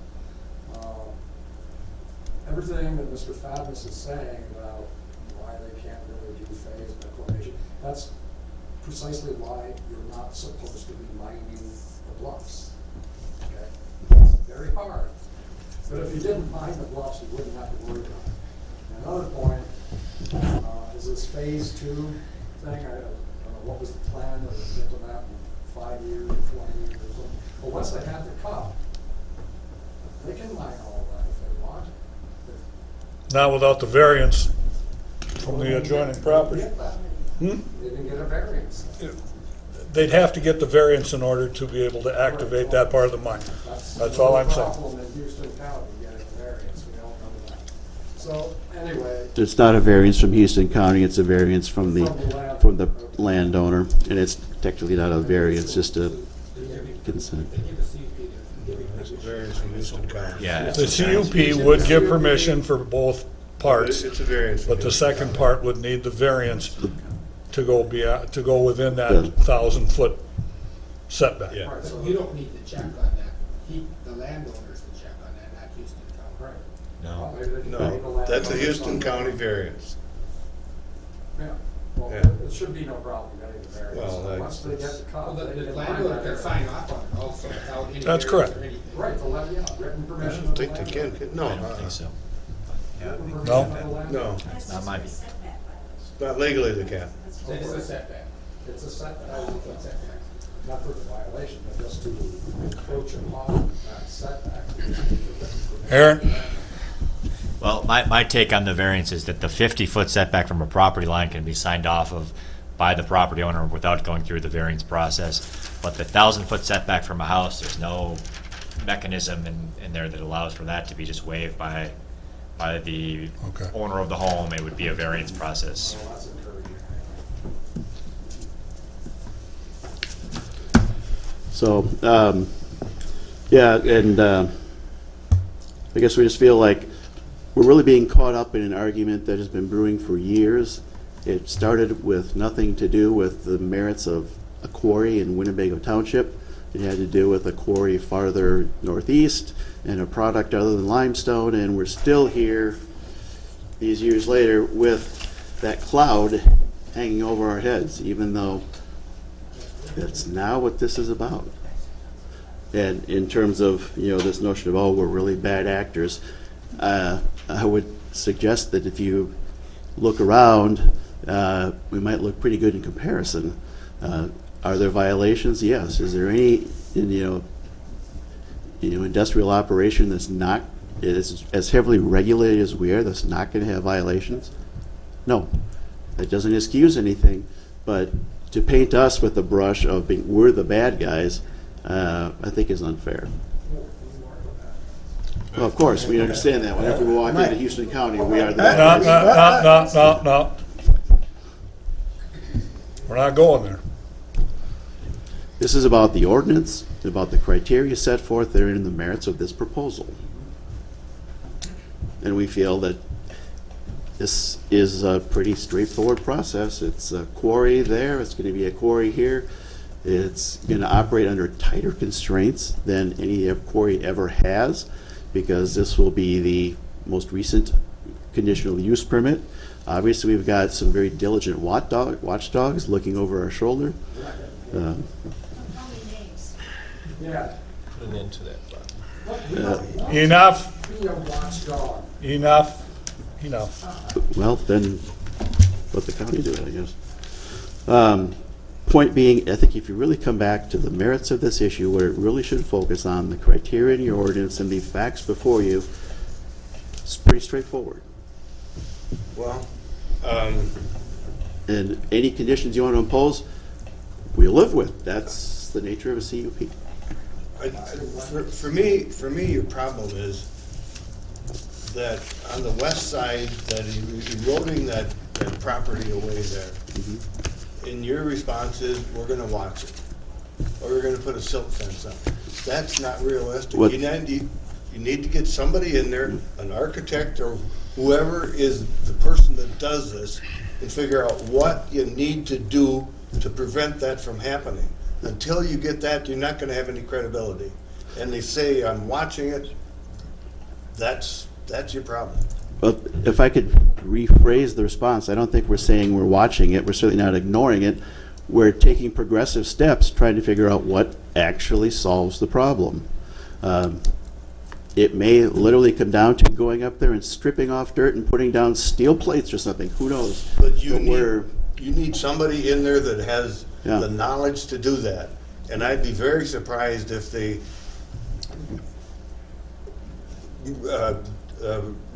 removing that or what's the word I'm looking for? Just moving that dirt up there is probably the last thing you want to do. Going up there and stripping it down.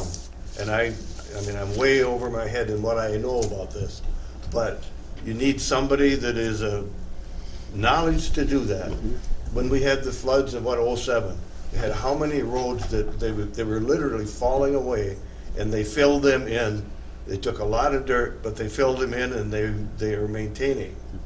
But for me, I have to hear somebody say, I'm going to get an architect or whoever the engineer is that knows how to do that did the roads from the flood, and say, this is what you got to do, and then that's what you have to do. Might I suggest that then you would put a condition on saying that that must be completed by the end of 2018? Yep, we can do that. We keep on trying progressively to do more and more. But I'm just saying, that's why you have a credibility problem. I just wanted to bring attention to one other thing too. The silt fence was actually a recommendation. We got a letter October 18th, 2016 from Mr. Scanlon. He was saying that we should use he was recommending the silt fence, extension of the silt fence. So Well, that as a matter of recommendation. fact, we talked about that when we were out there, and I was suggesting, well, maybe you need to do this, maybe you need to do that. And I said, I don't know squat about this. I'm not going to tell you what to do. And I think probably, well, I won't make a judgment on that. But you need to get that done. And we have been endeavoring to address that. We haven't found the solution yet, but it's not from a lack of trying. You know, The silt fence that was installed per Mr. Scanlon is a temporary fix. Correct. I mean, silt fence isn't meant to be long-term, this is resolving the problem. That's a temporary fix to try and prevent further erosion, even though erosion is taking place. It's the long-term repair that I think that Larry's talking about as far as what can be done in the long term to protect the Fields' property and to prevent that from continuing. Well, what I'm sensing is that's going to be an expensive process, and you're reluctant to look at that. It's not going to be cheap to We are build not- that back up. We're not reluctant to do it. We just are at a loss of, okay, what we've tried so far has not achieved results. We're going to keep going until we do. Like I said, you got to get to, like these roads that fell away with that big flood, and they just, they put boulders on the bottom and then just kept building it up. That was very expensive. I would suggest that, but then I'd be in trouble if it didn't. But somebody that knows how to do that is what you need. Yes. I'm sorry, I'll settle down. How long would it take you to put a plan like that together, do you think?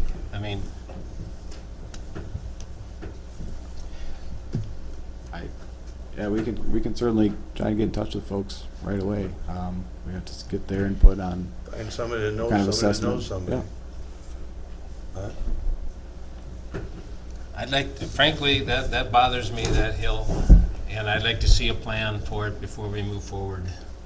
And I'd like to see, you mentioned that you'd use a third to a half of the quarry for your crushing and storing your overburden and so forth. If you're only going to use a third to a half of that existing quarry, it seems to me you can do quite a bit of work there in the back on the west wall, something, whatever. And I'd like to see what your plan is to deal with that. Prior to moving on? I think maybe it might be in order that we table this for 30 days and you guys see what you can come up with. I'm just thinking. Yeah. And you guys come up with a plan of how you're going to address that washout up there. Also, I'm still concerned about a berm in the floor of that old mine. It seems to me that the floor on the west wall is higher than where the road goes out, so there's no chance water can stay in that old mine. It's just running out. And I would like to see you come up with a plan as to how you're going to hold water in that old mine so you don't have runoff out of that old mine site, okay? Or possibly even do levels. Yeah, do different levels or something. I guess Just to document the level of the front. Here's the situation. We're in public hearing right now. We're not in recommendations or Sorry. anything. I mean, Yeah. Sorry. we're beyond the scope of what the public hearing is, so I want to know if anybody else has got any public hearing questions or issues or statements before we move on. Okay, sorry. If that's the case, I'm going to close the public hearing and entertain a motion to reconvene the meeting of the Planning and Zoning Commission. Motion to close the public hearing. Second. Motion made and seconded to close the public hearing. Further discussion? Hearing none. All those in favor signify by saying aye. Aye. Aye. Those opposed, same sign. Motion carries. Motion to reconvene planning commission meeting. Second. Motion made to reconvene the Planning Commission meeting. Any further discussion? Hearing none. All those in favor signify by saying aye. Aye. Now, next item on the list is entertaining a motion to discuss the petitioner's request. I'll make a motion that we discuss the petitioner's request. Second. Motion made and seconded to discuss the request. Further discussion? And this isn't for the approval of the request, it's just a discussion of the request.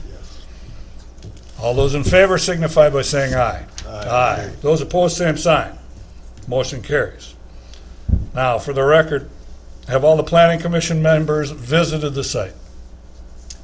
I have been there. It was a couple of years ago. I talked to Aaron about it extensively on the phone because my schedule would not coincide with all the other ones. So I am familiar with the site, seen the photos, talked with Aaron. I feel comfortable and have not been there in the last 2 years.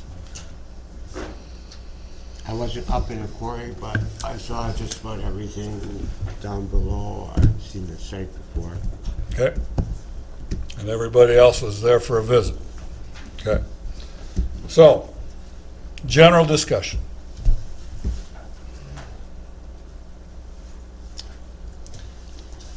Do we want to discuss or do we want to do the findings? Well, I would agree with what Dan was talking about earlier. I don't know if this is something. I personally don't even want to move on until we get kind of some closure on what's actually going to happen, because it's like we're starting a new game and we haven't finished. We haven't put our toys away from the old one. Wow. Yeah, I guess, I don't know. Dan, you were kind of talking. Is this the before- time to before- mention this? Is so this the time to now bring let's it get up? the rest of it. Well, Time for are we Go in ahead. that phase where we can talk about that? Yes. Okay, all right. For me, I'd like to see what your plan is with the old quarry. It's not detailed enough for me in terms of the reclamation plan and what you plan to do there. There's a lot of screenings up there that are erodible. There's a lot of area that's covered with what appears to be unacceptable ground cover. I mean, it's screenings that washes away. It is highly susceptible to erosion and flooding, which exacerbates the problem on down. I would like to see, it would help me if you had a plan to exactly what you're going to do, like going up your road on the east boundary even. I mean, there's a lot of screenings there and stuff. Do you intend to leave it like that? You mentioned that it's not the best material to grow vegetative covering on. I mean, I think that whole area going up along that borders County 5. I mean, there's a lot of exposed lime screenings there and rock and everything. Should be a plan, I would think, that you're going to put some ground cover on there, and I'd like to see a plan, and I'd like to see a timetable on that. And that erosion up on top is a major issue, and to me it is. I mean, that needs to be, that's bringing that reclamation of that mine to the forefront, you know, because that is eroding into the neighbor's property, potentially going to erode into the neighbor's property. And I think you need to figure a way to address that and come up with a plan. And maybe it's going to be expensive, but it may be from the bottom up. But if you can come up with a plan that shows you can reinforce that up on top, put some steel girders in there, put some steel plates in there, stop that erosion, and it looks, you've got experts telling you that that works, if that's what you propose, I mean, I think that would be good for the planning commission to be able to see that and to see what your plan is for that old quarry. And also the fact that you're not storing, it doesn't appear that you can hold any water in that old quarry right now. So whatever falls in that quarry is running down along the road. That's what it appears, and that, just walking up there. I'd like to have you document that what are the elevations up there in the floor of that quarry? And what can you do to, whether you pick a 10-year flood, 25-year flood, whatever you're going to pick, how much is the water going to accumulate in that old quarry, and how much can you hold there? And then what will happen to it? You'll certainly get some seepage through that rock. There's cracks in the rock. But, I mean, I think it'd be good to see a plan on that.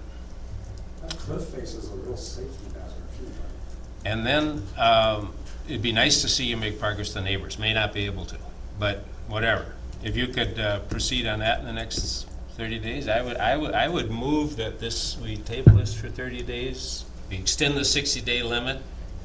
Right. We see if we can review some of more of this, and how we're going to deal with that old quarry.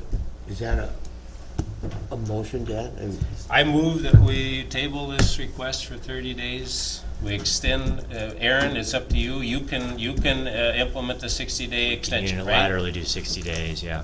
Okay, second. Motion made and seconded to extend the applicant request by, how many days did you say? Well, 30? if we're within the 60-day thing, what? He said we could do a lateral 60 days. Yeah, I don't know if I need the planning commission to do that. We could just do that in our office, but you would need a motion to table. Right.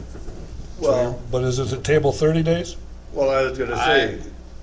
It's going to table it, it's got to fit within the 60-day extension window, and it's got to come up probably at our next public hearing. Yeah, our date is after the signature date on the application, So so you the would have to 60 invoke the days on that 60-day would be rule. the 7th. So if we do another 60 days, we would have the end of January would be the planning commission hearing. That would take it to approximately the 7th of March, I would think. Am I thinking that through right? Adding 60 Yeah. days to January 7th, Yep, essentially. right? March 7th. Yeah. Well, then the question would be, do we address it in the January meeting or February meeting? I would think the January meeting. Okay. Well, I think we need to ask these gentlemen if they can accomplish what they feel, what we feel, or they feel what they need to do. You know, is 30 days gonna do it? Well, here's the other thing. If you extend the 60 days, if you extend it for another 60 days, it gives them 60 days. If they get it done sooner, they get it done sooner. They can potentially get their permit sooner. If it takes them 60 days, well, then it prolongs it. Have it in January, no, the deadline is the first week of January, so. We're just talking about extending 60 days. For Notification. Oh, for advertising, yeah. So, they'd have to know within like. Yeah, right, okay, I see what you're saying, to get it So published most and stuff. likely go to Yeah. February. Yeah. You're looking also with the fact that this is December 21st and not much is. Yeah, that's a good point. The next 2 Holiday season. Right, yeah, that's true. So That's there's a right. motion and a second on the floor. Right. The motion that's on the floor was, To table this application until probably to the February meeting. I mean, that might be cutting it a little close. I wonder about if we needed to go beyond the 60, if we push it to the February meeting, I would need your consent to do that. Yeah, I think February is just practical reality. You know, if we start getting into March, April, May, my company's gonna have great concerns about we just lost another construction season. Yeah. Well, I think we can address it. Can you? Well, but it's not just your decision, it has to Right. then go to the county board. That's why Okay. I'm worried. If are you open to a 90-day? I don't know that we necessarily need that, but we might if we don't have the hearing in the planning commission until February. I'm going to say 60 for now, and we can cross that bridge if we need to. Well, I guess I'm concerned if we're talking about having in the February meeting and that doesn't put us in those parameters, we would need to cross that bridge. For the February meeting. Well, the thing is, it has to then go to the county board for final action. But can we have a February meeting, February 15th? We could, yeah. I mean, Yeah, we- move it up a week. Just move it ahead. Yeah. So 60 days. Would be March 7th, and we'd have our meeting couple weeks before the deadline to the county board. Yeah. Okay. So I want to reiterate, this is a motion to extend the applicant's request till a meeting scheduled on the roughly 15th of February. Mid-February, we don't know. Is that Mid-February. Thursday? All Okay, right. it'd be the 15th. To extend the applicant's request till the 15th of February, to then be taken up again by the Planning and Zoning Commission for review, to go through the findings and either approve or deny the request. Yep, I will reaffirm the second to that. Okay. Further discussion? And just so we understand, Dan, you made a comment earlier, there's not another public hearing. The public hearing is done. This is going to be the Planning and Zoning Commission discussion, review, and motion one way or the other. But we'll be asking for additional information from the. That's different than a public hearing. Yeah. Is there any more discussion after this? There's a couple of things I wanted to mention too, before we got here. We got to do this motion. We're going to do the motion first, Are we in the discussion, part of it? not about the motion. You want to discuss the motion, or you I want to wanted discuss the a couple more application? things with that. That's fine, but not until after this Okay, motion all right. is passed or denied. All right. Right, Aaron, we can continue discussion after the extension motion? I think so, yeah. I guess I Sam? don't see why. Sam says it's okay. So, further discussion? Hearing none. All those in favor signify by saying aye. Aye. Those opposed, same sign. Motion carries. Now, to continue with your question. I just wanted to, I wanted to mention, when you do, the people that did the berms, I don't know if it was you or somebody else, but they didn't use good material. And that goes back to that credibility thing, that why did they use that for these berms? And I don't know if you can cover them and that'll be satisfactory, or if you have to remove them, or what you gotta do, but they've got very coarse material in them. And that's. You're referring to the berms along the. Yeah, well, generally the berms up there are. Well, the berms up top, we did review the material. Okay, yeah, I was up there. There's some vegetation. Yeah, lines that's up true. there. Yeah. Okay. But the berms at the bottom, mostly rock. Yeah, I don't know, maybe, they may be fine, but I'm just saying for future ones at least, do them like you did the ones up top. Go ahead. All right. That's all I got. Just inquire quickly so we know kind of where our marching orders are. A plan for the placing. There was extensive discussion about the removal of the sediment from the Gaustead's property. I wish I had a magic wand to address that, but I don't know if you have something you want to. You know what comes to mind is a mediator. I feel bad for it. I mean, you're in a tough spot, especially once the lawyers can talk, you can't even talk. I don't see how that, affects the planning commission. have it That's if you between want. you and the neighbors. You have to get together and settle that issue. But You talked about it, putting a condition on the permit. I don't believe that they're responsible for the permit, so why should we include them in the conditions? That's why I don't think they should be included in the conditions. So to keep it separate, you need to settle that issue between yourself and the neighbors. Well, but it's part of our deliberation. It comes up here and it's part of. Well, like you said, it's a credibility issue. If they can solve that issue, that'll make. Yeah. Our conditions are on the permit that they're applying for, Right. not public relations. Yeah. So, Ron, you had asked for some clarity. Dan, I was taking notes when you were talking there. Generally, more detailed plan for reclamation on the west side with timetables, specifics, plans for the berms that are currently constructed of coarse material or screenings, specifics on the grade of the quarry floor, and a detailed plan on how to stabilize the bowl area atop the wall. And when you go up there, it's not just that bowl area that's eroding, but if you go west there just a little bit, you'll see there's more clay fissures there, and there's more erosion going on right there now. I mean, that whole area up on top, I would say half of the west, is that facing west? Yes. Half of that west face is unstable. We like to have a plan, or I'd like to see a plan on how to deal with that.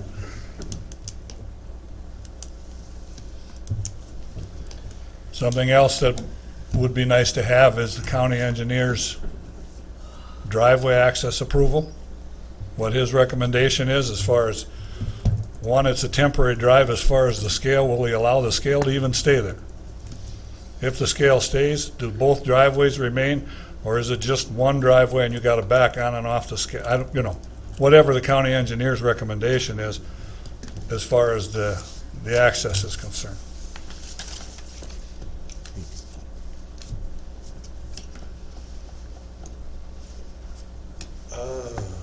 Another issue, you know, I wonder, I don't know what you would think of it, how firmly you want to do that, but in listening to the discussion, I sometimes wonder if you wouldn't be better getting rid of the south end of that east side. People seem to be uncomfortable with that, and I'm just bringing that up. You know, if I don't know if other people have a better sense of that. Is that making people uncomfortable? How firm are you that you really want to include that? It's never more rhetorical questions for you to think about. Yeah, as we initiated this process, it's try and get everything done at once. Yeah. You're coming back later. Yeah. But we'll both be not here when they get to that. Just food for thought. Thanks.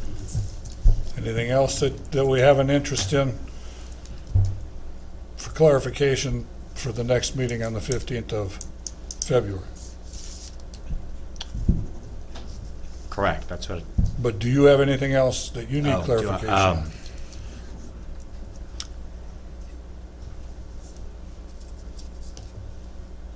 Nothing comes to mind, no. I guess I would likely work with the applicant more to gather the information that's requested. And just from the perspective of the MPCA remediation as far as the washed material in the ditch, it's going to be the responsibility of the parties to come to an agreement as to what they can do. I don't think, this is just my perspective, but in terms of granting or denying the cup, we can ask that it be done, but it's a way of a landowner blocking the cup just by saying I won't let them on my land. Yeah, I tried to fashion a condition that takes that into account.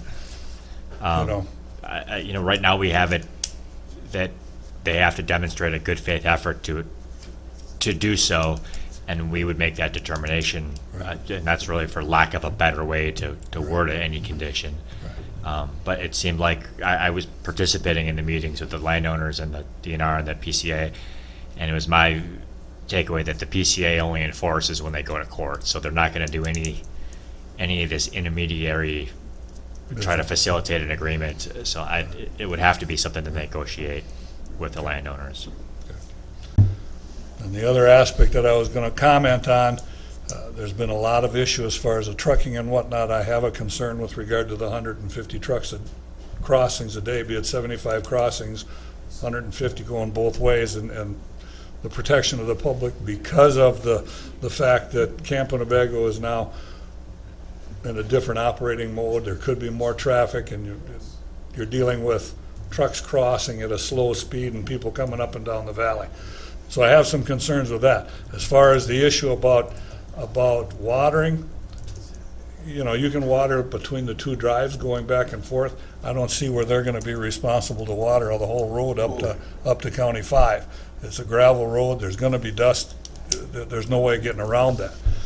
The truck speeds, practicality dictates how fast they drive. you made a comment that you don't think trucks will park along the road. Knowing trucks, one follows another and follows another, they catch up to each other, and pretty soon you got 3 or 4 trucks all at the same time coming to the quarry. There is a good possibility they're gonna sit along the side of the road while they're waiting their turn to get into the quarry and whatnot, so, that is an issue that is a concern as far as the width of the road and trucks sitting there, but it is something that happens, whether it's a quarry operation or a asphalt plant or a concrete plant, they do tend to back up once in a while out onto the roadway, so that I think is where the concern comes from in that regard. One last question. With regard to after you've stripped and you've got somebody there to drill the blast holes, are they using an oil or a lubricant when they're drilling the holes? It's just water, but Is it just water that they use for the drilling operation? It was just a question that was brought to my attention. Can't say it 100%, but I think it's just water. Right. Then the blasting materials is a dry powder that's packed into the hole. The chemical material is packed into the hole, and then that's blasted out with the rock. And then you pick it up and bring it to the crusher. Like sausage. Like sausage. Okay.